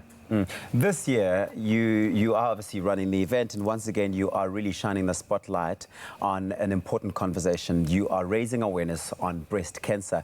But how are you going to manage to capture everybody's attention and make sure they remember this throughout the entire event? Yeah, I think it's polo with a purpose, and I think it's this Pink Polo in the beginning, it was just one day, and it's become a lifestyle really for us. There are activations, throughout the year. It's not just one day. We engage people in the community. We host them at Valdivia. We really treat people. We go out into the communities. We try to support people that have breast cancer or that are recovering. So for us, and in the Cape Winelands community, it's a movement. This is one day of celebration, and I think the feedback that we get is that the awareness plus the funds that we raise really make a big impact. Massive, but it's also activated this strategic network, if you will, of brands, of personalities, of people who are continually talking and using the right words. Early detection, the most important words I think that we can attach to breast cancer awareness, and this is very much a big driving part of that. But all of that being said, you've still got to put on a really amazing event. The polo needs to be good.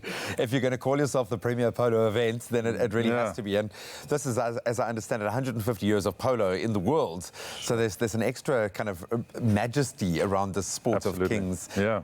What are you expecting from the sport on the day, man? Yeah, you know, there's excitement for this event because it's the first big polo event of the year. So, you know, here in Cape Town, we kind of go into hibernation in, you know, in the winter. And even today, it's a little bit, it feels like winter. So hopefully next week, the weather, or in 2 weeks' time, the weather is going to be great. But the polo is going to be excellent. I mean, Val de Vie is looking, you know, magnificent. Throughout the year. Yeah. It's a 10-year celebration, so we've got people that have been involved, you know, throughout the 10 years from the first event. They're coming back. We're really going to celebrate the legacy, and I think it will be, the 10th year will be the best year. Yeah. Last year was my first time attending the Pink Polo, and I can tell you now, Rick, it is really one of the events that stand out for me in all of the events and the polo events I've ever been to. You've done an incredible job, and we wish you all the best. That's right. We were already invited, dude. We were already invited, bro. I'm just trying to. that VIP. No, you can't win our house, man. You can't win our house. Rick, thank you so much, man. Guys. I know this is a long-term gig for you guys. It's not just one day, but it's something that you put in daily. So thank you so much for thank you very much. And I just want to say that there are still some tickets left, and people shouldn't worry too much about the outfits. Come, be comfortable, and just come and have a good time. Yeah, it's not a race. Okay, it's a day of polo. Let's we'll distinguish between the two, but it is the 2019 Pink Polo. It does take place in Paarl on Saturday, the 9th of November, and you can find all the information by going on pinkpolo.co.za. Don't miss out on this polo with a purpose. Rock pink on the day as well. Why not? Join former Miss World Dr. Relene Strauss and the ever so suave Nico Panaggio as they host this year's Pink Polo, presented by Biomedical Emporium on the 9th of November at Val de Vie Estate. With proceeds going to breast cancer awareness, be part of SA's Who's Who saying hello to summer with a day of polo, fashion, sunshine and celebrity in the winelands.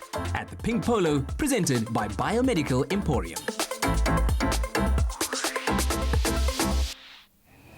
And nothing says, I've made it, quite like signing the papers for your dream home, or even your first home. And whilst it is an exciting journey, there are a lot of finer details to take into consideration before taking that big leap. And this past weekend, Solo attended the Property Show, hosted by Private Property, where all the industry experts were under one roof, and of course, answered all of your property questions.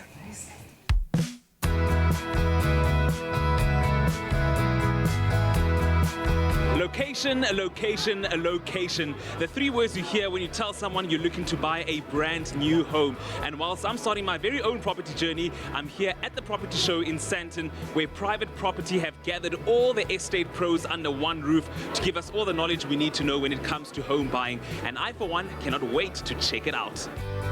I must say, entering the Property Show for the very first time is so overwhelming. I really didn't expect it to be this massive. And as someone who's just embarked on their property journey, looking to buy a house for the very first time, I'm really looking forward to finding out more about the process of applying for a bond, of financing a bond, and eventually purchasing my very first property.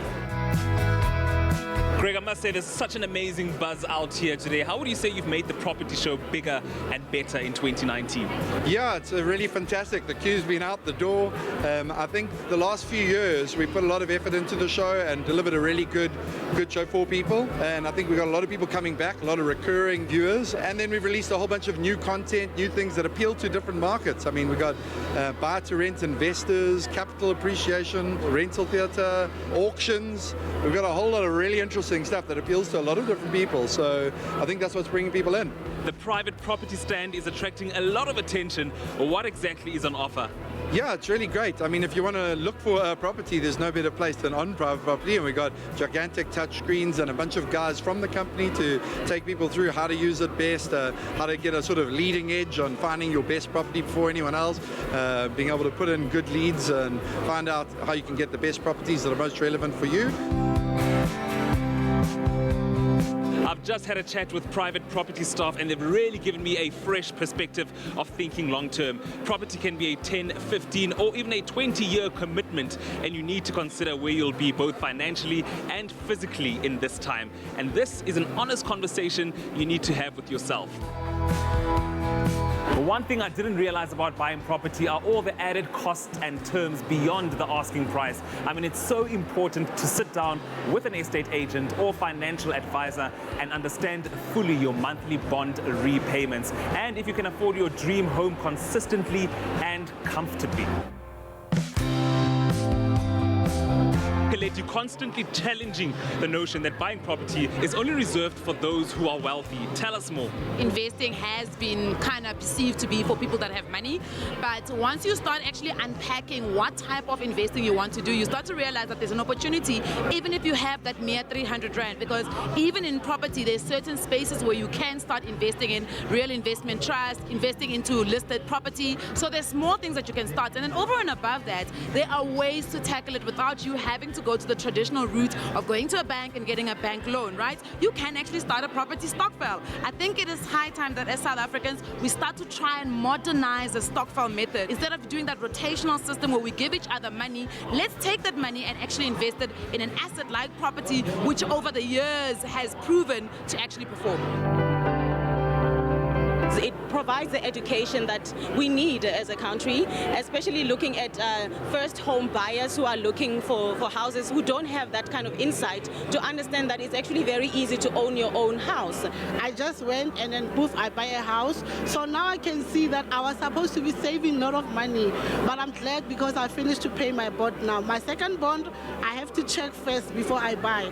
So I've learned a lot in this seminar that before you buy, check the agencies and check the price so that you can feel free when you are in your house. I've learned that you don't necessarily have to have money to invest in property. There are other ways and means of owning property, no matter how little your salary is. So everyone is a winner. So interesting to be engaging with people from all walks of life and hearing about their property journeys. I mean, there isn't necessarily a right way or time to start, but the most important part is that you do start. Your first home may not necessarily be your dream home, but it is a step in the right direction and forms part of your property journey. So know what your goal is, equip yourself with the knowledge, save the money, and make it happen. Rob, you're in the limelight at the moment for winning Survivor, we all know that, but you also have an interest in property. Talk to us more about what appeals to you about investing in property. The thing I like about putting money in property is that it still gives you liquidity. So if you actually overpay your bond, you still have access to the money when and if need be. The other nice thing about it is when you invest your funds, you're looking at probably getting 7-8% per annum, whereas actually your bond is costing you 10-11% per annum. So it actually makes more sense to pump money into that. So that is what I've been doing going forward. With me is Andrew, Head of Home Loans at Standard Bank, to talk to us a little bit about how one goes about securing a loan. Andrew, first and foremost, when is the right time to buy a property? I don't think there is ever a right time to buy a home. The right time is when you have really done your research and you have worked out that you can truly afford what a property would cost you. For a first-time investor like myself looking to get into the property market, what tips do you have? First, do your research. I think in the past, potentially a bond used to be the vast majority of your expenditure on a home, and it still is high. However, there are many other costs that come with it, such as insurance, such as rates and taxes, such as levies. At Standard Bank, we're very keen on helping to educate customers to do that, and you can see that in some of our stands here at the property show. I think someone like me who started in this property journey a few years ago, if this was already established, I wouldn't have made the mistakes that I've made. I would have learned faster, so it's important for us to have platforms like this so that we can learn quick and make this money real quick. Now, this platform allows you to actually interface with a lot of the property suppliers and everyone, so you can actually provide your own property goals. So my goal is really to expand my property portfolio so that I can be more independent around that asset class. Yeah. Today I met with new homeowners who are taking the leap into buying their very first property, and I met with property experts and moguls who've been in the game for a while. And one thing I came to realize is that there's always room to learn. It's been such an eye-opening experience being here. I'm definitely sold on the property show and can't wait to be back again next year, hopefully with a brand new set of keys. So from hot property to kitchen's hot property, we're going to have something very special lined up for you though, because pork belly is something that a lot of people do get wrong. The crackling is such a headache sometimes, but we have somebody who is very unique and amazing, and that is Grace Stevens, who will be joining you for a bit of a recipe that will change your entire life when it comes to pork belly. So stick around. This is Expresso on SABC3.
It's my feel-good breakfast show.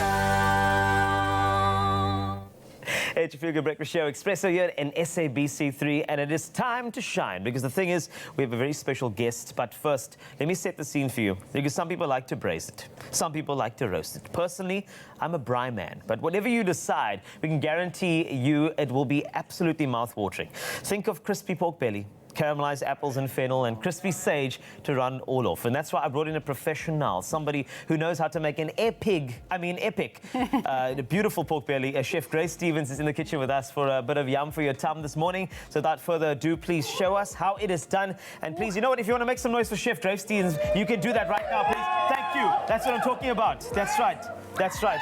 Okay, do you feel motivated now? I do. I'm pumped. Okay, let's go. I'm So pumped. we have pork belly over here. This one looks absolutely beautiful, scored Yes, to I've perfection, scored it. right? That's just to kind of make sure that it all cooks evenly. All right. Then I've got some fennel seeds, some garlic. I've got some. It smells all delicious. sorts of yummy things in here, and of course I'm going to use my Be Well canola oil just to bring it together as a paste. Okay. I've got salt. I've got pepper in here. So this is a great marinade. It's also a good workout in the kitchen as well. If you want to cook You've and got to work get your out. guns going. That's Absolutely. correct. Yeah. And then either you or I, are you like a fingers-on kind of guy? You know, I'm more of a sort of spoon spreader, but I mean, you can do fingers on if you want to as well, but that's well, entirely up, because I like the spoon spreading so- technique, because you go into every single one of those You scoring want to points. get it, and you want to get all that flavour into the pork belly, and this needs to sit in your fridge for about 24 hours. You want to get that flavor just going in there. And I mean, naturally, pork belly is quite a rich. I mean, we are dealing when you score the fat. So obviously, we want to look after ourselves. And the great thing is when you use Be Well canola oil, there's just, I mean, it is endorsed by the Heart and Stroke Foundation. And it is one of those ingredients that really kind of makes it a bit less guilty when it comes to pork belly. Oh, absolutely. Well, we don't need any guilt in the kitchen. Oh, so this never. is absolutely fantastic. Got some apple, got some fennel that I've prepared here. Some more of our Be Well canola oil goes in there. And we just make sure that that's like nicely covered. Okay. And then this is going to be our base on which we're going to put our pork belly. And we're going to roast it in the oven. Start off at 220. All right. And nice and hot. It goes in for half an hour. Then we turn it down to 180.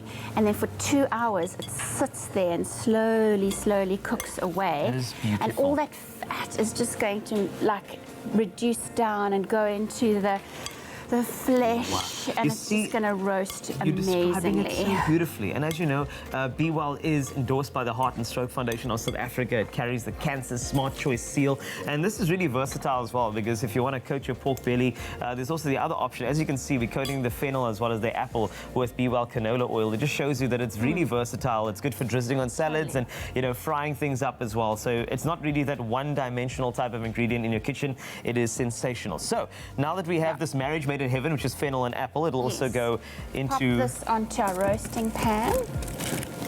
I love how fresh it looks at this particular point. Doesn't it look amazing? If you like this recipe, make sure that you send the keyword Be Well, that is the 33728. And make sure that when you do make it, you need to describe it as beautifully as Chef Grace Stevens has today. Oh, look at that. You know, you've just kind of massaged it in and you said this is wonderful. But I mean, that alone, it looks like it's ready to eat, even though you're going to have to give it some time in the stove as well. Yeah, long, you know, low and slow, and you get that nice, that fat to render down. And then any juices, so we take all of these, so after about 2 hours, so it's been in for 2.5 hours, we take the pork belly off. All right. We take all that nice roasted fennel and apple, we set that aside. Put the pork belly back in for 10-15 minutes, back at 220, and then it gets all nice and crispy. Can you see? Oh, That's it's what gonna we be want. good. We want crispy for our delicious pork belly. It is going to be absolutely incredible. As mentioned, if you want to get this recipe, all you have to do is send the keyword Be Well to 33728. Standard SMS rates apply. And if you're wondering, just make sure that you actually have the description, though, because we're going to go with something very, very amazing, which is a little bit of butter in the pan. We're going to start dressing it beautifully. But learn the recipe, of course, and get it sent straight to your phone.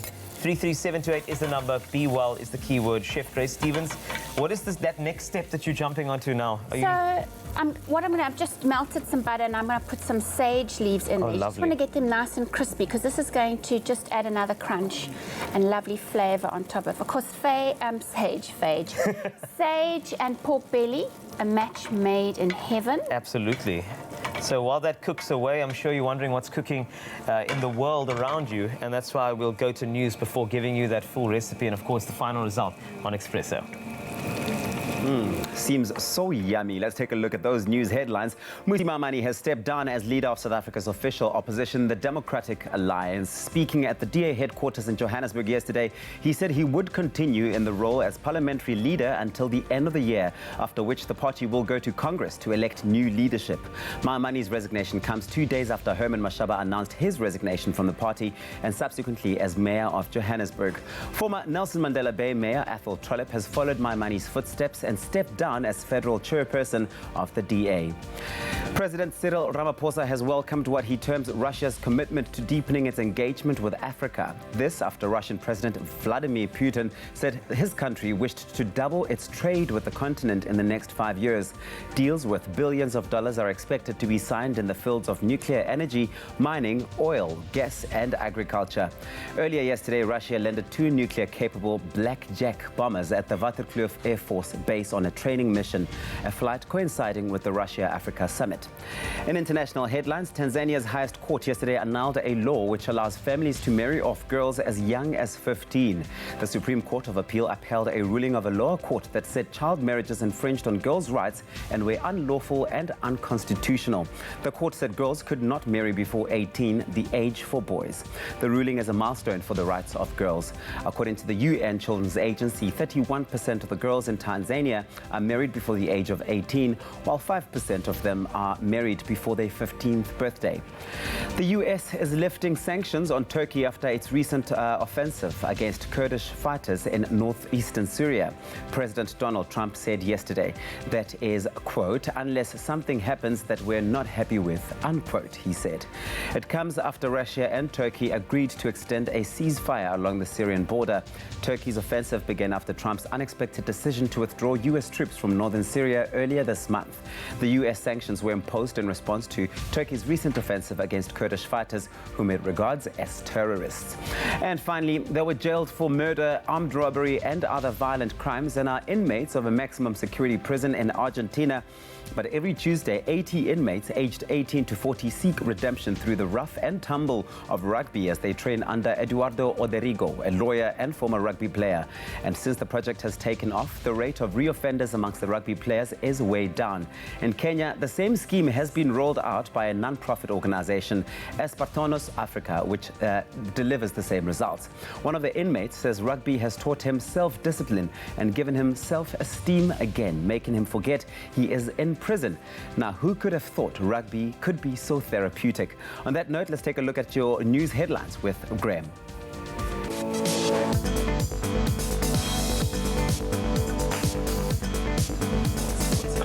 Let's kick it off with football. Our midweek PSL action saw the reigning champions Mamelodi Sundowns leave it late to beat Highlands Park 1-0 at the Lucas Moripa Stadium in Pretoria, with the only goal in the match coming from debutant Maurizio Afonso in the 91st minute. The Sundowns currently second on the log behind the table-topping Kaizer Chiefs. Highlands Park dropping down now to 6th after suffering their second loss. So this Saturday, Highlands Park will take on Chippa United, and probably the biggest match of the weekend will see the Brazilians up against Amakosi in a top-of-the-table clash at Loftus. Then on to UEFA. The defending UEFA Champions League title holders Liverpool claimed a pretty comfortable 4-1 win over Belgian football club KRC Genk at the Luminous Arena last night. Midfielder who's been plagued with injury over last year, Alex Oxlade-Chamberlain, opening the scoring as early as the second minute for the Reds, then added another in the 57th minute. That while star forwards Mohamed Salah, now back from injury as well, and Sadio Mane added 2 more goals to make it 4 for Liverpool, with Genk's Stephen O'Day pulling 1 back for his team 2 minutes from time. And then finally on to motorsport. Formula One's Renault drivers Nico Hülkenberg and Daniel Ricciardo have been disqualified from the Japanese Grand Prix that took place on Sunday the 13th of this month. That as punishment for their team breaching regulations over brakes. So Ricciardo was 6th and Hülkenberg finished 10th at the Suzuka International Racing Course, and the team will now lose the 9 points accumulated by Ricciardo. That's a wrap of your sport for this Thursday morning.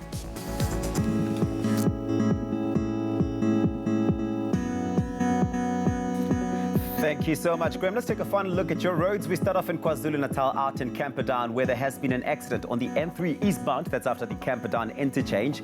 The right shoulder is blocked, so please approach with caution. And if you're out in the Western Cape, in Langa, on the N2 inbound, there is a stationary vehicle before Bunga Avenue obstructing the left lane. Delays can be expected, so please do keep a look out for this. If you're rushing off to the trains, there is an extended travel time of 20 to 30 minutes. That's on the Cape Flats line. It's due to current infrastructure conditions as well as sets out of service. So do save yourself some time this morning and take it easy on the roads.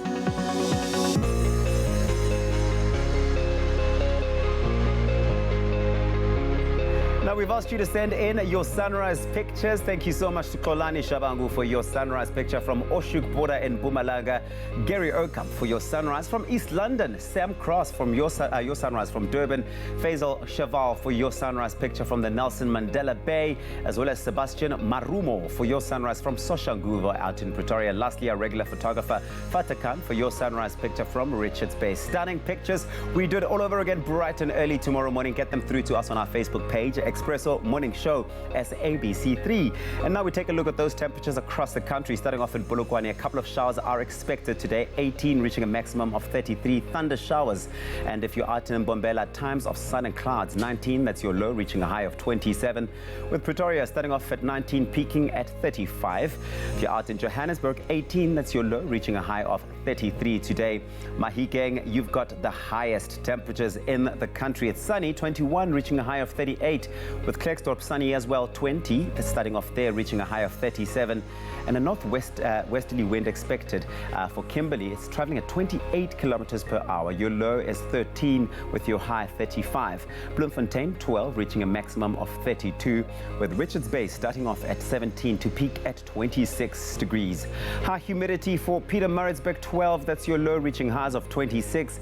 With South Africa's playground Durban starting off at 17 today, reaching a high of 24. If you're out in Mthatha, sun and clouds today, 11, reaching a high of 27. With a northeasterly wind for East London, it's traveling at 22 kilometers per hour, 16 and 22 your temperatures. Craddock, 13, reaching a maximum of 32.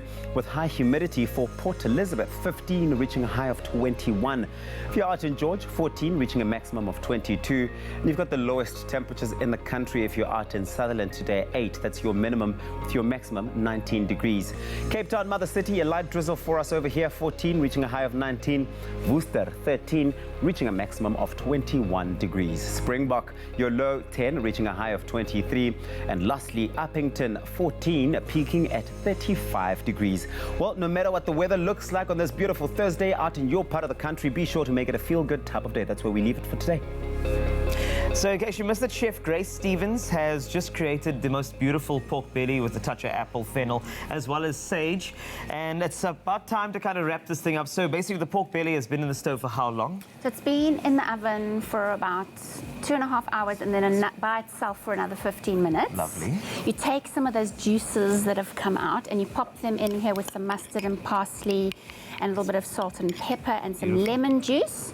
And then here are my nicely crisped up sage leaves, and then we're going to put it on. So come on over. All right, I will follow you to the food. And then let's put a little bit of extra of that on there. Okay. Sage leaf. Beautiful. Just to... Oh, I cannot wait to taste. All right. Oh, my word. So, taste. Okay. I feel like you're about to feed me. I am. But this is great. This is why we do live TV. This is a little wonderful. Bit of sauce. We're working so hard. I wish Graham was here. Shame. Is that good? Beautiful. You've got that slight acidity from the mustard, though, sort of counteracting that beautiful richness of the pork belly. Just that flavor of the sage on top of that, just to make it happen. It was absolutely amazing. So while we do the eating, it's like music in the mouth. It's like a orchestra just kind of going off. You get your recipe, be well to 33728, and when we get back, a chat about some baby talk for you right here on Expresso. Can I have another piece, please? Just a little piece. Can. How about some of this crunch? Where's Graham?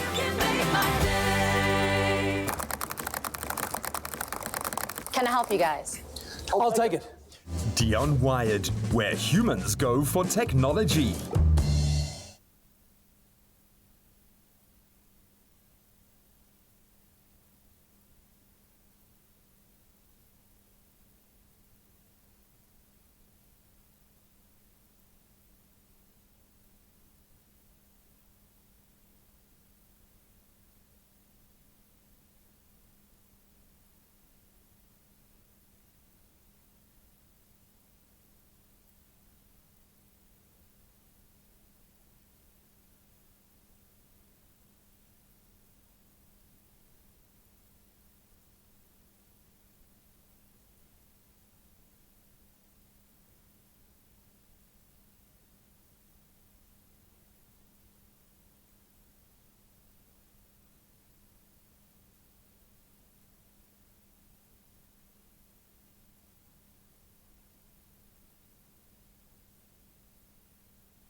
Welcome back. You know that gorgeous baby laugh means it's baby talk time.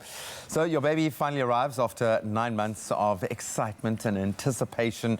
Then you need to come to grips with the breastfeeding and the sleeping patterns and all the joys of being a new parent. And then all of a sudden, the time comes for you to leave them in someone else's care. How daunting. How do you do it? How are you going to handle the emotional turmoil? Well, you're joined by occupational therapist and founder of Nanny and Me, Laura Schoenfeld, who's going to join us now to help us broach something that's really difficult. Really difficult, man. I think most parents out there can certainly relate. Laura, why is this such a tough thing to do? I think you've already highlighted it. You know, you've spent so much time waiting, and then this baby, and you bond with it, and it really just feels like as you connect and as things get a little bit easier with routines, you're having to leave. So you've made that connection, and then you think, how can I possibly hand over this little bundle to someone else? And I'm not there. You know, I'm not there, and there's still the breastfeeding, wanting to continue with that, and then going back to work and those stresses. So I just think it's a very stressful time for mothers and fathers. Because you're in a bubble. Yeah. That's why you've got to unplug from this beautiful, idyllic little closed world. Because you kind of create this perfect sanctuary in your home, and suddenly you have to get back to normal, and then it doesn't feel normal because you're so intimidated by the fact that somebody else. And the thing is, this is that thing about the somebody else. Are they going to do the right thing? Are they going to sort of sort my baby out in the event that, you know, you've done a number of options for the breastfeeding replacement? Because when you're not there, of course, as a mom, what do? Do you do the powder thing? Do you freeze the breast milk? Like, what is the right thing to do? Yeah, so there's absolutely no reason a mom has to stop breastfeeding when she goes back to work. And so I really encourage moms to advocate for themselves at work, to have those breast pump breaks. And just the mom must remember that she has to pump the same time she would when she would be feeding to keep her milk supply up. But if she has any struggles with that, to chat to a lactation consultant. And then, freeze the milk, and baby can still have your breast milk. There are so many resources available to us, and we are lucky we live in the information age, and if you've got a good antenatal community around you, there's lots of ideas sharing. One of the big questions that we had to grapple with as new parents, and we tried both directions and both with pros and cons. Do I choose a creche? Do I go for a nanny? And how early can your little one go to a creche? So I think there are creches from day one, but what I would say is it's very important to just take a step back and think, you know, there's also granny and sharing. So a lot of parents today with flexible work, and dad can be there in the morning, mom can be there in the afternoon. But in terms of a creche, if you are looking for a creche, it's very important to think of the ratio of the child to the caregiver. But that's why I really do advocate for nannies, is that it's one-on-one attention in your home, following baby's routine. They're not going to be exposed to a group environment with lots of germs. So although exposure to some germs... It's tough. It's tough out there, man. It's tough out there. Yeah, it is, absolutely. Repeated infections lead to more infections, and then you just... At home now, mom's stressed because she's having to use her annual leave to keep the sick baby at home. So I really think from that point of view, it's great. Nannies also are in your home. You're giving them an opportunity themselves. You know, we need jobs in our country, and being in your home could mean better skills, which we're going to get to in a sec. But yeah. You know, I was actually thinking about this because the socioeconomics, you touched on it now. You know, you have to go work.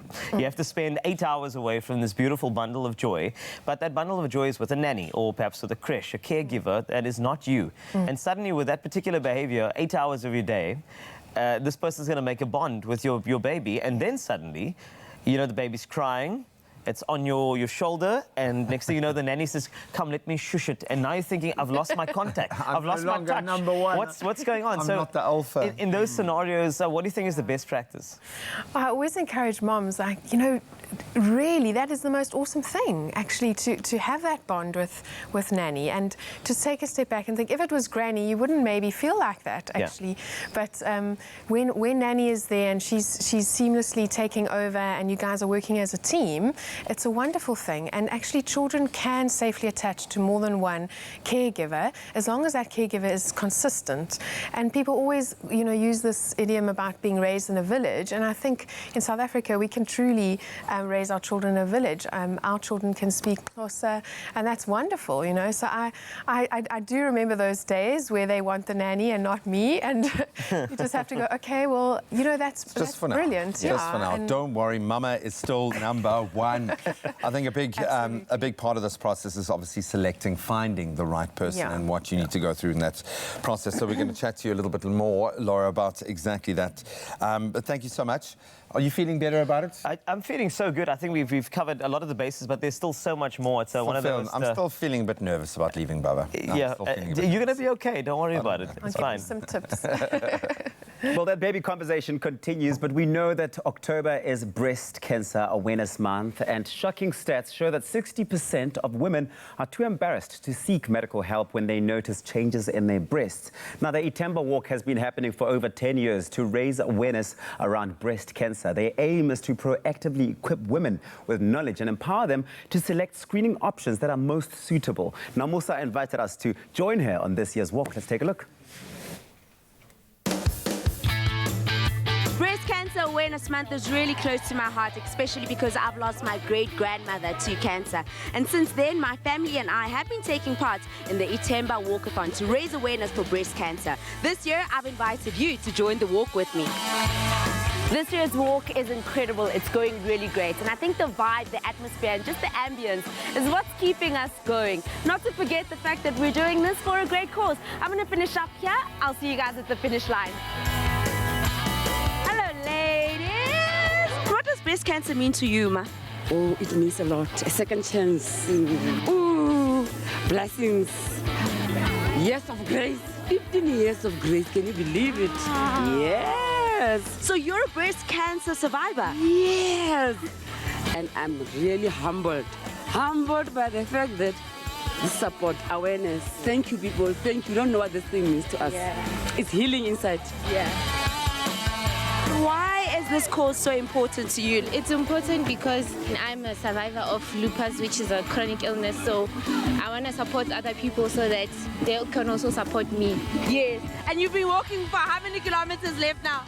5K. Ah, 5K. We're almost done. We're almost done. We're almost there. High five. High five. With me, I've got Nkhono Velemina, who proves to you that age is nothing but a number. Nkhono, what has been your highlight for this walk for breast cancer? This is my first time, Ladi, and I'm enjoying it. When I saw the survivors, they made me to have hope for the others who do have cancer. Why is this cause so important to you? Why do you hold it so close to your heart? Because we know so many people that have been affected and we stand united. Yes, absolutely. So we're going to the finish line and we're going to finish it off. Almost there! Yay! So Breast Cancer Awareness Month means supporting survivors, supporting people that have breast cancer, and also knowledge, finding out more about breast cancer. My highlight of the day was when the breast cancer survivors came through at the beginning of the walk. That was so special and it meant so much to me. It really warmed my heart. Really, there is no embarrassment in going to go check if you have breast cancer. Check and also support people with breast cancer. Get educated. It's not too late. I think it's a dope initiative for raising awareness. Last year I came through this year as well as my second walk. And also just to spread awareness about men suffering from breast cancer and stop the stigma that surrounds that whole space. The walk was amazing. I didn't walk specifically, but what I did is I had to walk to the start line, get everybody prepped, allow them to go in the 3 groups. I've never seen so many people together, be in absolute unison. It didn't matter age, it didn't matter creed, it didn't matter LSM group. Everybody came, everybody wore the t-shirt to remind us why we're walking. And it's amazing when South Africans have a common goal and a common objective, there's a magic that can't be described. Just everybody conscious of why we're here, that this is a celebration for those we've lost and a celebration of the fight left in us for those that survive. We will survive and we will win. What I want to say to you that awareness of breast cancer is not just in October. It's a thing that goes on continuous throughout the year. We must talk about it. We must not be ashamed of it if we are suffering from the condition. Let other people know, but let's talk about it for all of the year, not just in October. Because early detection really means that if it's detected early, people can be cured, they can receive medical attention, and it saves lives. It's safe to say that the Itemba walk gets better and better each year. I'm so happy that you got to join me on this walk while making a difference to a cause that means so much to me and is so close to my heart. Well, I guess it's safe to say, see you next year. How inspiring it is to see that our women in the country can be so empowered with knowledge and information to make the right decisions around their health. And of course, yes, Graham says in the background I look ridiculous. Maybe it's true, maybe it's not. By Saturday is Halloween, and it can get quite tricky because you don't know what to wear, you don't know what to buy, but we've got you covered with the crazy store. We're going to be giving you some amazing and absolutely inspired Halloween deco ideas, outfit ideas, costume ideas, makeup ideas. It's all happening right here on your Feel Good Breakfast show after this.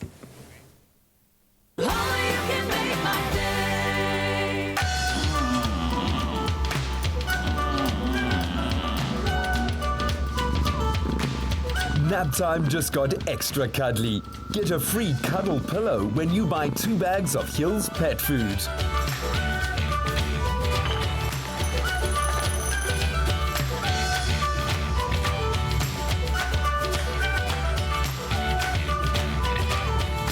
Where dreams are made.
It's my Feel Good Breakfast Show.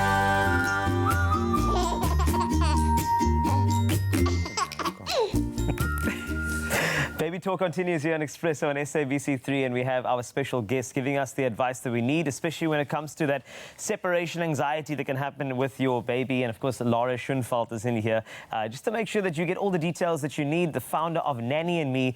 And we continue because when it comes to separating from Baba, I know there's a lot of things that you have to consider. One of them is, how do you find the right person? I know, Graham, I know you're feeling this. I've been through this process, right? And it's grueling. So I think that's probably where most people need to get real and ask themselves some questions before you go into that process. But how do you find the right person? What is the process?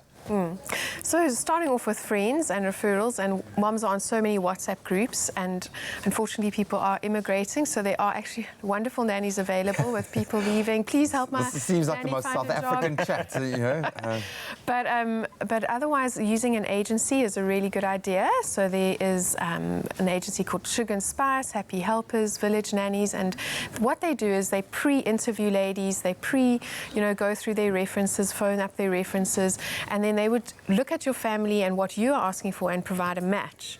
And then what they organize is a trial day. Even if you are handling the process, you really need to have this person in your home interacting with baby for a day at least, and you need to pay her for that day, but you need to see, how does she interact with your baby? I mean, a CV could be perfect, and they walk in the door and you think, Well, there's a big intuitive element to this process as well. You've got to feel it. You've got to feel it. Yeah, and you won't get that just from an interview. So. And of course, the nanny's not going to just sit there and then watch your baby while your baby just kind of lays there. I mean, there's obviously a structure to the day, which is quite important. So, I mean, how do the moms sort of help that along and almost curate that experience from nanny to baby throughout the day? You mean when she hands over? Or yes, when you hand over, and also just what they do during the day, right? What does baby get up to with nanny all day? Yeah. So I'll never forget the day I sat down with our nanny and my son James and showed her how to finger paint with him. And I'd suggested finger painting many times, and she'd never done it, despite being wonderful with my son. And within a few moments, she was more engaged in the finger painting than he was. And I turned to her and I said, have you ever finger painted? And she said, no. And I said, have you ever built a puzzle? And she said, no. And that's how the idea for Nanny and Me was born. And it's really important for us to consider that nannies have not been exposed to a lot of the things that are in our homes, and unfortunately haven't played with the same blocks and puzzles and colouring in. And so in our Nanny and Me groups, we provide this hands-on training for nannies. So nannies can follow your routine. You can leave that written down. You know that she's followed you. You do need an overlap period with Nanny, so she can see how you do things. But actually, when you leave that door, you want to know that they are playing Play-Doh and the good old-fashioned things. That they're engaged. I think that's the big thing. Not in front of the TV. Yeah, very much so. And it is, let's be honest, if you go through that process, if you put in the hard yards at the beginning, you're forming a relationship that you want to be long-term. Absolutely. You do not want to have nannies coming in and out of your baby's life. Safety is obviously a massive concern. Yes. You know, by the same token that we should be going for first aid courses, those sorts of things, I would expect that as a bare minimum. But how do we approach the emergencies and the scary stuff that is there? It's always going to be looming in the back of our minds. Absolutely. So I always say to parents, absolutely, first aid for you, for nanny, for granny, whoever's in contact with your child. It's so cheap. It's a very small investment of your time, and it saves lives. Yeah. But then there are also checklists that you can get off the internet. If you email us, we'll send the parents some. Emergency information. It's great to have it on the fridge, but it must be saved on the phone. And very importantly, I always say to parents, make sure your nanny knows your address. Because you know how you go to the same place over and over and over, and then you actually forget the physical address. So the address, the number's saved, someone on backup, know the ADT number for your area, the neighbour's number. Those all need to be saved to the phone for both of you, for anyone who's in touch with a child. And then the safety precautions, which you can get from us, a checklist to look through the home. Wow. Thank you so much. I am feeling better now. And I'm feeling a little bit better. Now, I really can relate because I, as a relatively new parent, have gone through this exact life cycle. We've tried both, tried nanny, tried creche. We've gone through that process. The most important thing is that you talk to each other as partners in that space, because naturally there are going to be fears, but it could also unlock. You mentioned Kosa. There are so many hidden gems here within the relationship that you can build with your nanny that you don't even realize are there. So take the leap. Do it. Yes. And of course, thanks so much, Laura. It is absolutely... And, take the scare out of the entire process as well, as we are just a week to Halloween. So there's another little scary thing that's coming up soon. I'm sure that you're looking for some ideas. So we got you covered right here on Expresso. Big or small, we've got it all. Everyone will find something at the Crazy Store. It's no wonder South Africa considers the Crazy Store the crazy fun place to shop.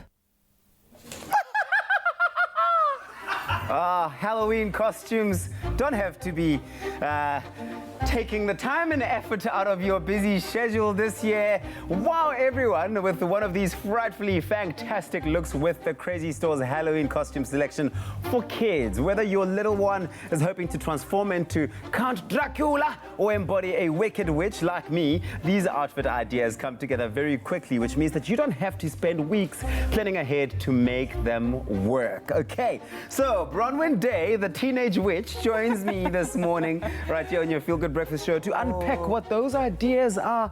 Bronwyn, everybody loves to dress up during Halloween, but when it comes to that day, that time, organizing a costume for your little ones can be daunting. Absolutely, Teresa. Like, I've got my kids and it's always lastminute.com. So it's really great just to have pieces that are easy to pop over basics that you already have in your wardrobe. So you might have jeans and a t-shirt. So it's really great to go.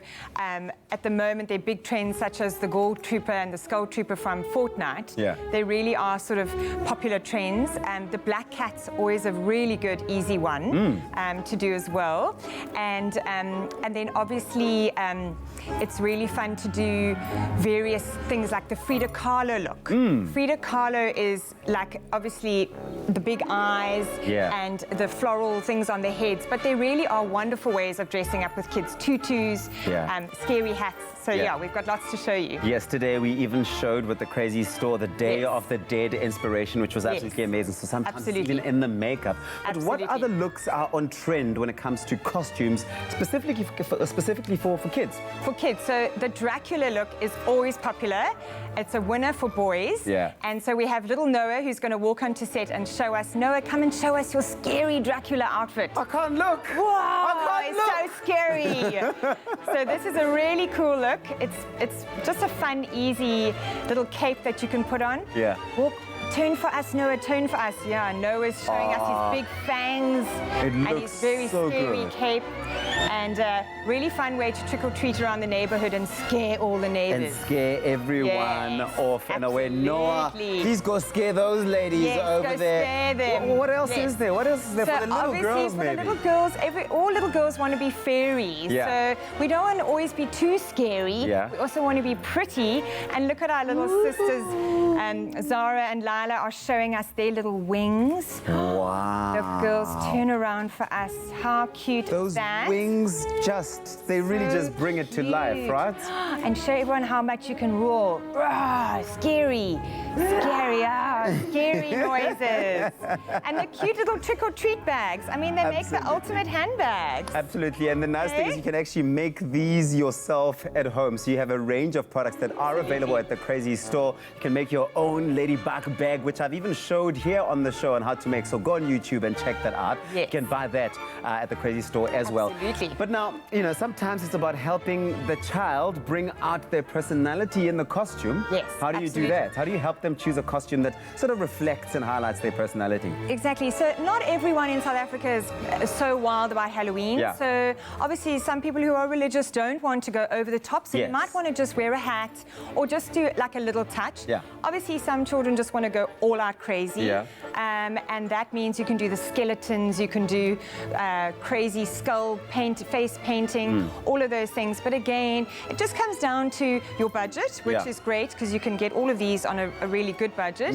But again, your time and how much effort and maximizing you want to do. And then again, so you might just want to put a tutu on for your little girl as opposed to a whole huge day-long saga. So sometimes it's an item. Literally an item. It can be a tutu, the fairy wings, a great little headpiece, a hat. So it's just up to you, or an accessory. Guys, come back here and show us one more time. You guys look like you are absolutely ready for Halloween. Are you guys going to scream for me yes or no? Are you guys ready to go trick or treat? I love it. Well, with a Crazy Store in just about any town near you, have fun with choosing from their spectacular and spooktacular Halloween costumes and decor for your little ones. Make sure to follow Crazy Store on Instagram, Facebook, and Twitter to learn all about exciting new products and fun ways to use them like this. Bronwyn, are you ready for that exit on a witch's laugh? Wait.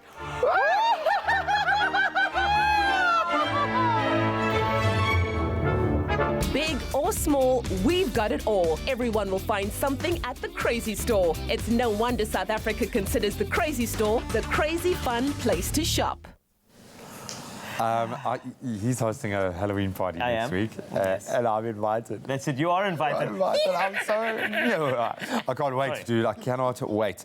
You have been getting all the good gigs this morning, I won't lie. I'll be honest. So you're at the pork belly already. Now what's going on? Okay, so the next thing, we're going to show you the trick to make this treat. See what I did there? You're welcome. Right, deep fried ice cream pancake. Ice cream, you scream, we all scream for Halloween. Ice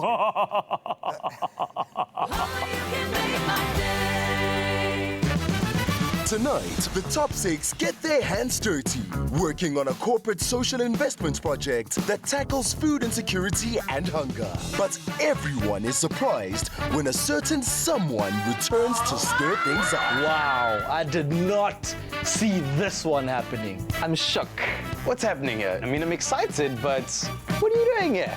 That's the next brand ambassador, tonight at 7:30 p.m. only on SABC 3.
It's my feel-good breakfast show.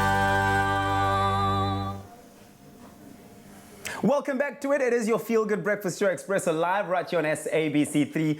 We're talking all things fashion with our stylist, Bronwyn Day, in the house. And as we know, it is the season to kick back and relax, but it's also a season for us to kick into gear with all things trending and stylish. Now, I may be a guy, but something tells me that you have some fresh new takes on footwear that is ultra fashion forward and fabulous this Thursday. Hey, Bronwyn? Yeah, to be so lovely to be here. Again, from being a witch to being... Yes, Halloween to here, to fashion. So this morning the focus is all on sandals. I'm really enjoying some very important trends to know about and styles. So there are 4 styles to know about that are really, really important. The first one is the block heel.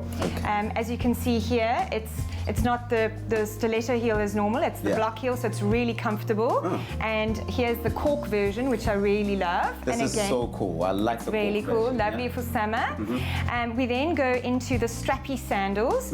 So it could be the thong sandal. I love this metallic detail. Don't you love that? Yeah, which one is the thong sandal? Is this is a the thong one? Because sandal. it looks like... A thong, yes. And I love the metallic sort of hardware details, very key for the summer, and this snakeskin version is also really great. Yeah. The flip-flop or the thong again is huge, and I've chosen these because I just love the sparkle that they add. So you could wear this with a caftan around the pool, go for cocktails afterwards. Really lovely way to make a sandal kind of bling. And that's the beautiful thing about it, is that the blingy element to it really lends itself to a variety of uses and types of events and types of outfits that you can wear it with. So it's not just like a flip-flop to the beach. So you can really wear this to lunch, brunch. Sundown. Again, sundown is wonderful. And then the last one is the slide. So it's all about comfort and ease. And I've chosen these because I love the metallic finishes. It just gives it a little bit more of a modern edge. This is a sort of basic, but not so basic. Definitely nothing basic about that. So I love these. Okay, so now we know about the different styles. We know about the heel sizes or heights rather. We know about thong versus straps and all of that.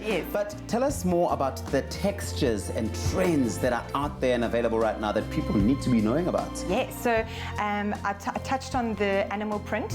I'm actually wearing the faux snake.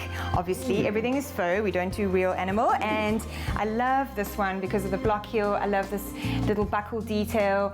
So snake print is huge. As you can see, I love this slide. Really beautiful with the suede finish. And again, can mix and match in your wardrobe. You can even wear it with skinny jeans. Again, with shorts, a dress. So it's really key trend. So animal, very big. And the second one are neutrals. As you can see here, it's all about a palette that you can mix and match in your wardrobe.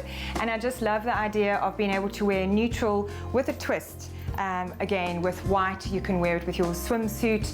Don't forget, there's 20% off swimsuits this week at Woolies. Okay, so it's a combination. It's a combination, yes. Okay. So yeah, the snake and animal is really big, and neutrals, huge.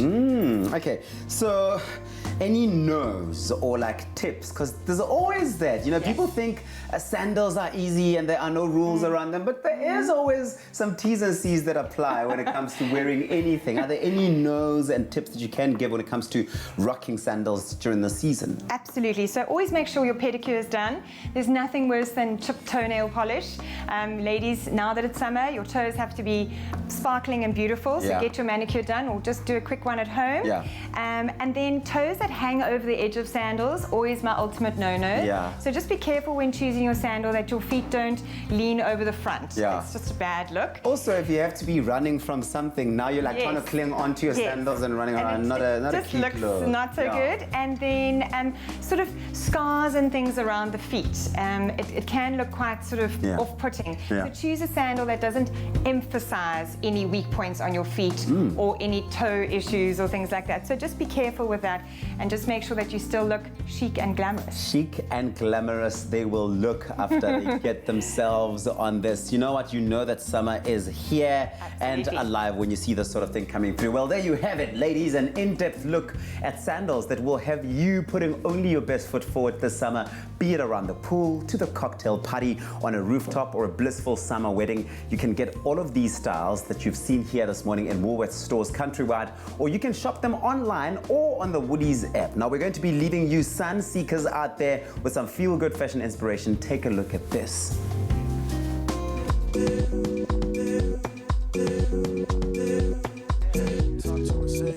All my love is here for you.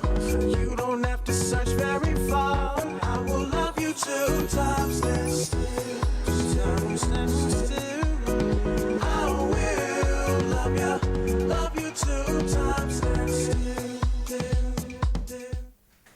It's time for some smooth fame and fortune with Tropica. For the last 2 months now, we've received tons of pretty cool entries for this season of Tropica Island of Treasure. People from all over South Africa have shared their selfie or their video proving how smooth they are to stand a chance of joining 6 of South Africa's biggest celebs in the Caribbean. And if you want to do that, you better get in very quickly because the entries are about to close. In fact, let's take a look to see how many days you've got left to enter. Hashtag TIOT9. And there it is, 1 week left. 1 week, guys, 7 days left to enter. So to enter, to star in the season of Tropical Island of Treasure in the Curacao, what you have to do is, and this I would recommend as your first step, is WhatsApp the keyword TIOT9 to 063-921-8395, and you'll get all of the entry details. Come on, South Africa, one entry could literally change your life forever. You might be in for some fame and, of course, the fortune that you've been dreaming of. $500,000 could be yours, but you've only got 7 days to get in on the action. So get that WhatsApp off. WhatsApp the keyword TIOT9 to 063-921-8395. You'll get all of the entry details. And you can find all of the terms and conditions on tropica.co.za. So, it's Drake's birthday today, so happy birthday, Drake. Good friend of mine, though. I'll WhatsApp him later. I've seen you guys. We tight like that. Yeah. You know, he's a nice guy. 33 years old today. Yeah. And the thing is, he got celebrating last week with Rihanna in the club, and they, popping the champagne, etc. But the really cool thing that they did is that in the club, they ordered McDonald's, like straight through. Mackie D's in the club, just like that. Chicken nuggets were there. I'm serious. Like all sorts of like different things that they added to the mix. So it was so cool. And I wanted to ask you, would you do that? Would you be in the club, like almost like second last song, and then order like Mackie D's? There have been many times when I've been in the club and I thought of Princess just before the club ends, and I'm like, oh, if Princess was here, I'd be saying, Princess! Yeah! What time is it? And just breaking down, that sort of thing. It's beautiful. Wow, that is so epic. That is so cool. It is cool, though, but I probably would as well. I don't know, a whole lot of like junior chicken burgers. Yeah. Now that I know that it's something that can be done, I probably will be pulling those moves a lot. Princess, would you do that, order McDonald's at the club? Yes, no. Have you done it before? No. Okay. Now you know. Now you've learned. Now you've learned. Well, in the meantime, we're not at the club yet, but please, may I? Princess, cappuccino, please. Oh, sweet. Yeah, this is beautiful. I'll order some coffee in the club as well, but when you return, there's something else that you can order to the club, and that would probably be deep-fried ice cream pancakes. That's another idea. Just throwing it out there. A taste loved by those who have tried it. McAfee, great coffee, simple. See you after the break. There's nothing smoother than winning when you buy Tropica. To enter for Tropica Island of Treasure Curacao, buy any size and your favorite flavor of Tropica in fresh or long life. Find the unique code behind the label or the sticker. Then follow the entry details on the pack and you could win daily prizes of airtime, cash, LG Q60 smartphones, 55-inch LG UHD smart artificial intelligence digital TVs, steam dishwashers, Caribbean tan hampers, or guest watches. That's more than 100,000 prizes. Now, for your chance at competing in Tropica Island of Treasure Curacao, record a video audition of yourself describing how you would outsmooth your competition on the island. Then load that video onto Instagram, Twitter, or Facebook with hashtag TIOT9 or WhatsApp the video to 063-921-8395. And it could be you winning a share of R1 million plus smooth fame and fortune while flying with KLM to the Caribbean for this season of Tropica Island of Treasure Curacao.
Clover fresh milk is the #1 milk brand in SA, made with love by Clover. Enough time wasting. Back in the kitchen. Dude, I see your roast pork belly and I raise you. I raise you some ice cream balls dipped in dough, fried in deliciousness. Okay, that's the recipe, clearly. I'm a little bit nervous. Can we do this? Don't we know? No, we got this though. There's a lot of things on the table. We got this because I think we're about to make one of the naughtiest desserts we've ever made in the Expresso kitchen. Yes, we are. It is a deep fried coconut cookie and pancake ice cream. That's right. It gets rolled in cinnamon sugar thereafter. And then, yes, there's more. No. It's served with either caramel or chocolate sauce. Hello. Hello. Hi, it's Halloween. That's what it is. Lekker. Okay. So let's this do is this. quite exciting. So we're going to break this up into our various jobs. Yes. Okay, so you've got the ice cream job. I've got gloves too. I'm ready. The thing is, I'm not going to use a spoon. Honestly, I've been wondering why these gloves because I'm getting drifting around. surgical. When you make deep fried ice cream pancakes, you have to get surgical. So I've got some with gloves. surgical though. precision. You have to do it properly. Okay, I'm done with that. I don't have gloves, but hopefully I won't need them. This is what we have to do. Because now, you actually doing the rolling and the touching. What I have over here, roasted coconut is what I have. It's desiccated. That's the desiccated. Is it like that? Desiccated coconut. And then obviously cookies. Okay. Crumbled up to your perfection. And now what we have is the scoop. I would use a nice, like a yes, a tennis biscuity vibe. You know, where you've got the coconut flavor profile coming through. I like that. This is what I like to do. This is what I'm talking about. You just squeeze it like that a bit, and now we start rolling. I'm going to mix this in first. But ball it, eh? I'm balling, brother. Mixing in first, just like that. And now we do the magic. Ballers, yo. And that is balling it.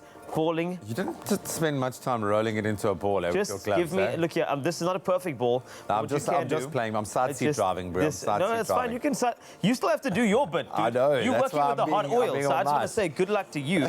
Okay, that's not a perfect ball, but I want you to just kind of practice it at home and do whatever you can. I'm going to make another one of these, and then when we are done, it is time to shine. It is time to make sure that this party started properly. See, that's more of a ball. That is more of a ball. There we go. But you're learning. We're learning on the job here. So very, very cool. Okay, so you arrive then at our ice cream balls, and I would like really let it get cold and frozen because you want it to remain as we go through the heating process. So we've got two that we have done here and rolled into a ball. Not as pretty as yours, dude. Thank you very much. Not by Obviously, any stretch. As you can see the difference there, if this is the right way, that's okay. Okay, so what we're going to do here is I've got some Clover full cream fresh milk. Only the best will do.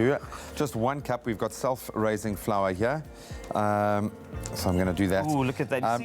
You can add more milk, I think, because we're effectively making a pancake batter here, mixture. So if you need it to be a little bit more runny, it's got to coat our ball at the end.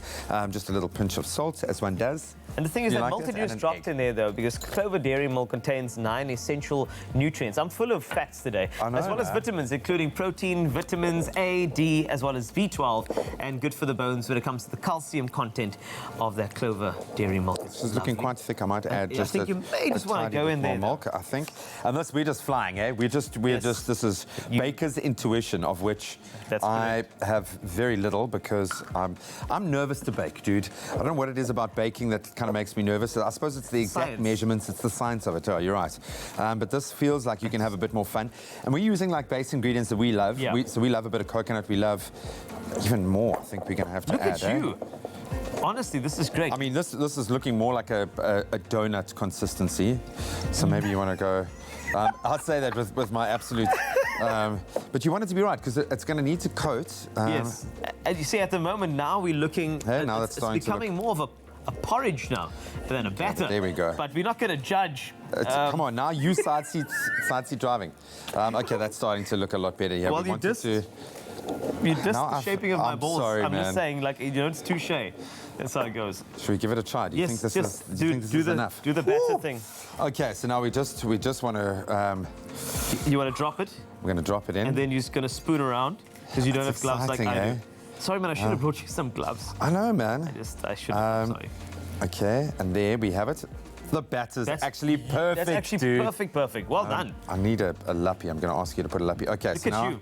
Are we doing we're going to do this very, very carefully into our boiling oil. It goes. It's going to have a little kapaki on the top. Wow, okay, so we have to wait for that to do... yes, glove, Well high five, done. though. While we wait for that to do its thing in the whole deep fried section of our deep fried ice cream pancakes, though, I'm sure you want to know exactly how to do this at home. Get yourself some gloves. Also, message your way through to Clover. I don't think you really need gloves for this. I just like being extra like that. So you can SMS Clover to 33728 if you want the recipe, but here's a quick recap with the gloves or without. Dude, it's doing it. It is a ball and it is in batter. And Clover Fresh Milk is the #1 milk brand in SA. Made with love by Clover.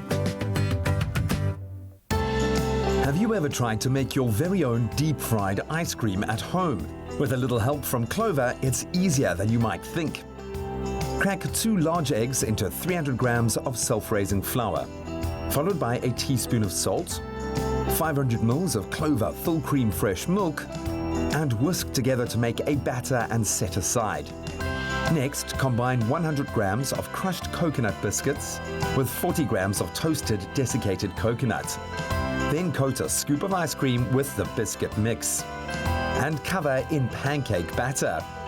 Deep fry until golden brown. Roll in cinnamon sugar and drizzle with caramel sauce and you're done. Impress your friends and family with these decadent Clover deep-fried ice cream pancakes. The perfect showstopper for that special dinner you're planning. Made with love by Clover.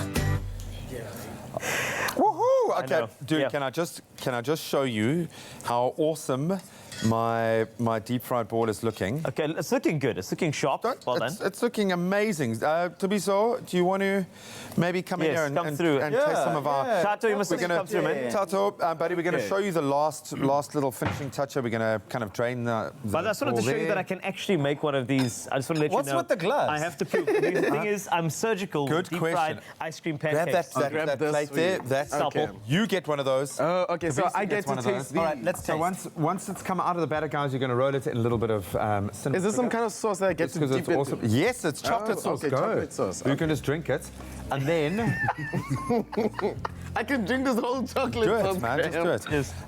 There we have it. Is the keyword Clover to 33728. Chow it. Eat it. Go. Go. Made with love. Yum. By us. Sauce. Hey, special. It tastes really good. Made with love. I haven't even seen you have a bite yet. I did. Don't play lip service with me. I can know you're busy cooking. I did. Wow. I slave all day. I did. It really does. It tastes really good. So good to have you here. Congratulations so on everything much. you've achieved. Well done. Hardies, but we love you guys so much. We're going to see you At least I again get to take some of these tomorrow. with me, Take right? it all, but and the sauce. Take the sauce as well. Drink the Love sauce. you guys. We'll see you tomorrow. So proud. So proud. Expresso Morning Show, made with love by Clover. Another feel-good production.